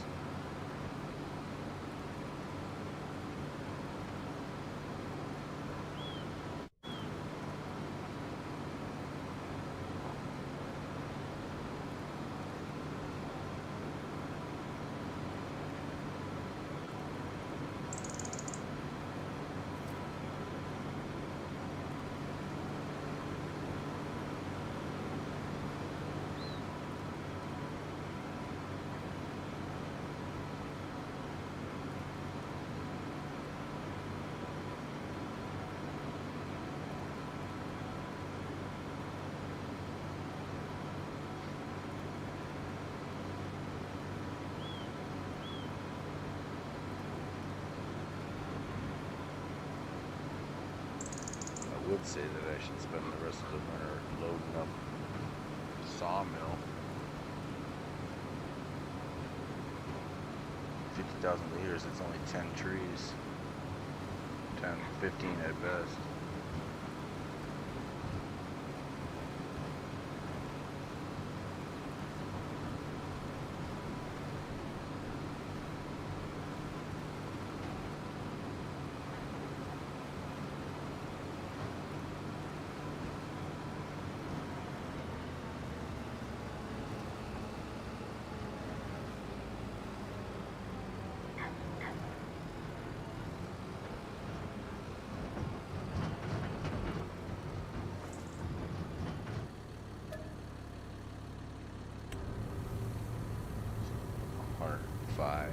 So that's another $250,000, $260,000.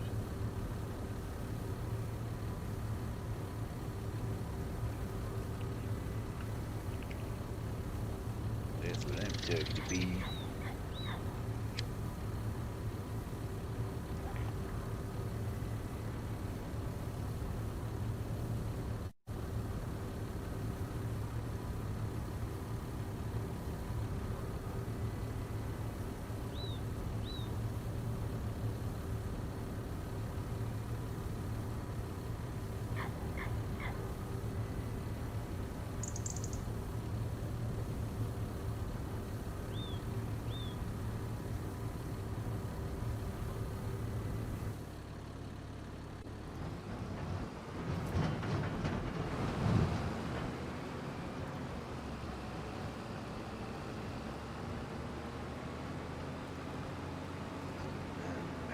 This, I think I'll sleep for a month just to see how much food the cows are ripping through. What was it, like friggin' 6,000? No, 16,000.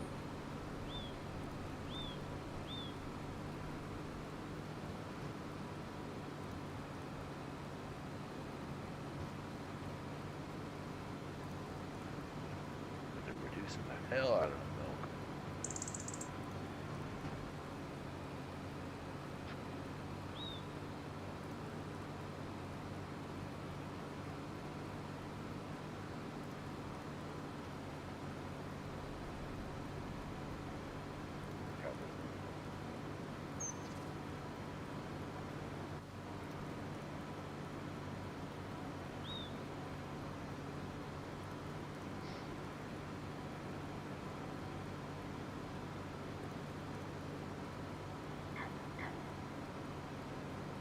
three more months till I can plant this oats. Can't harvest any grass right now in the winter season, so just fill up the sawmill.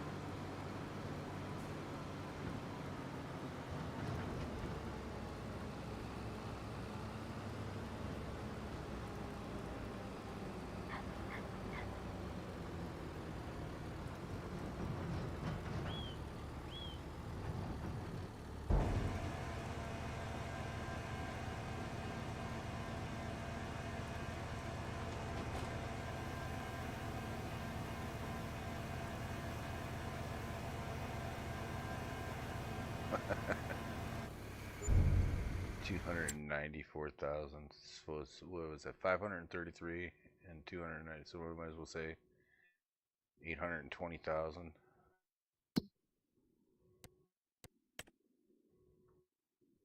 $860,000 plus 20,000 sold products. 2 stellar months.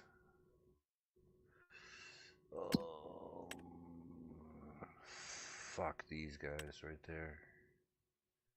They're doing good. Alright. That's doing good. I need that. I'm out. Could cash that in. Won't get shit for it. 7%, 3.5% per month. Maybe more. Jesus. Jeebus. Yeah, oats, canola, done. Sugar beets, done.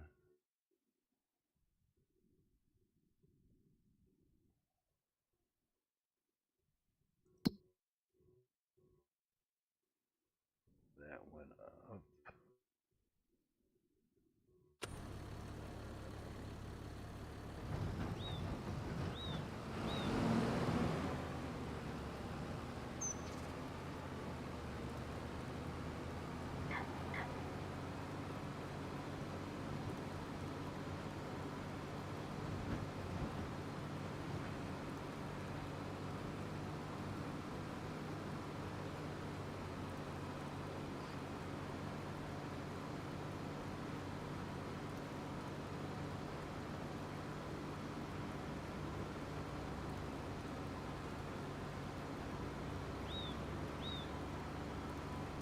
Yeah, close to, that was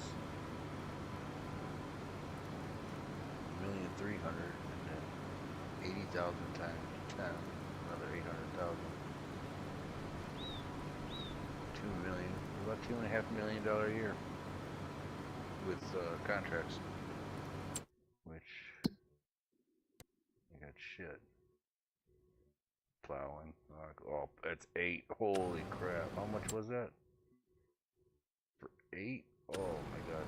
Even with my fast plow, that's going to be ridiculously long. But I can harvest wood while I'm doing that. I'm not going to do that. I'm going to park this and I'm going to end this stream. 5-hour stream. Holy shit! 5 hours. Why didn't somebody tell me?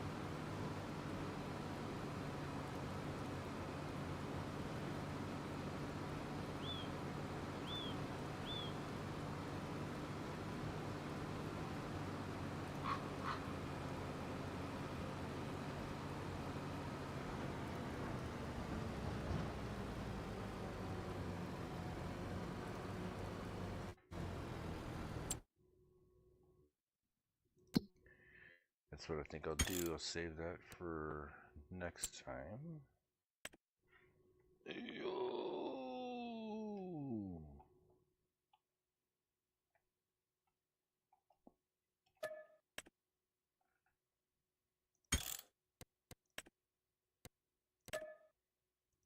Alright, for those who are watching after the fact, and for those who are watching right now, have a very good night. I think I'll play some Disconnected.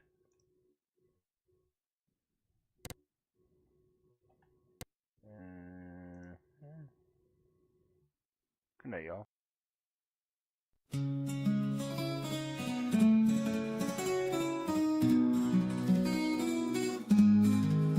All alone, as I miss a pain, where loneliness is a perfect.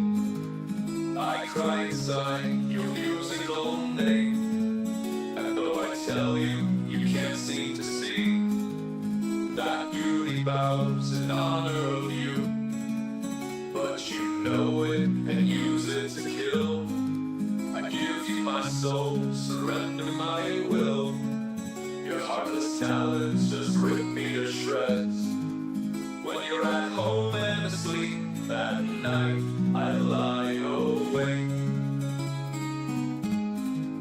After you kill, you lay back content while I reel in pain. Draining seems to be the norm. It cutting down all that is love. Holding death in the palm of your hands. Hating is an evil war for an evil heart. For often a quarter of my brain, solitude that no one can reach. A musical thought enters my head, though it struggles and can't seem to breach. It holds on, it claws for its life, but it slips and falls to its death. What was the song? What was it like? I can't tell you, I don't know its depth. When you're at home and asleep at night, I lie awake. After you kill, you lay back content while I reel in pain. Draining seems to be the norm. It cutting down all that is love. Holding death in the palm of your hands. Hating is an evil war for an evil heart.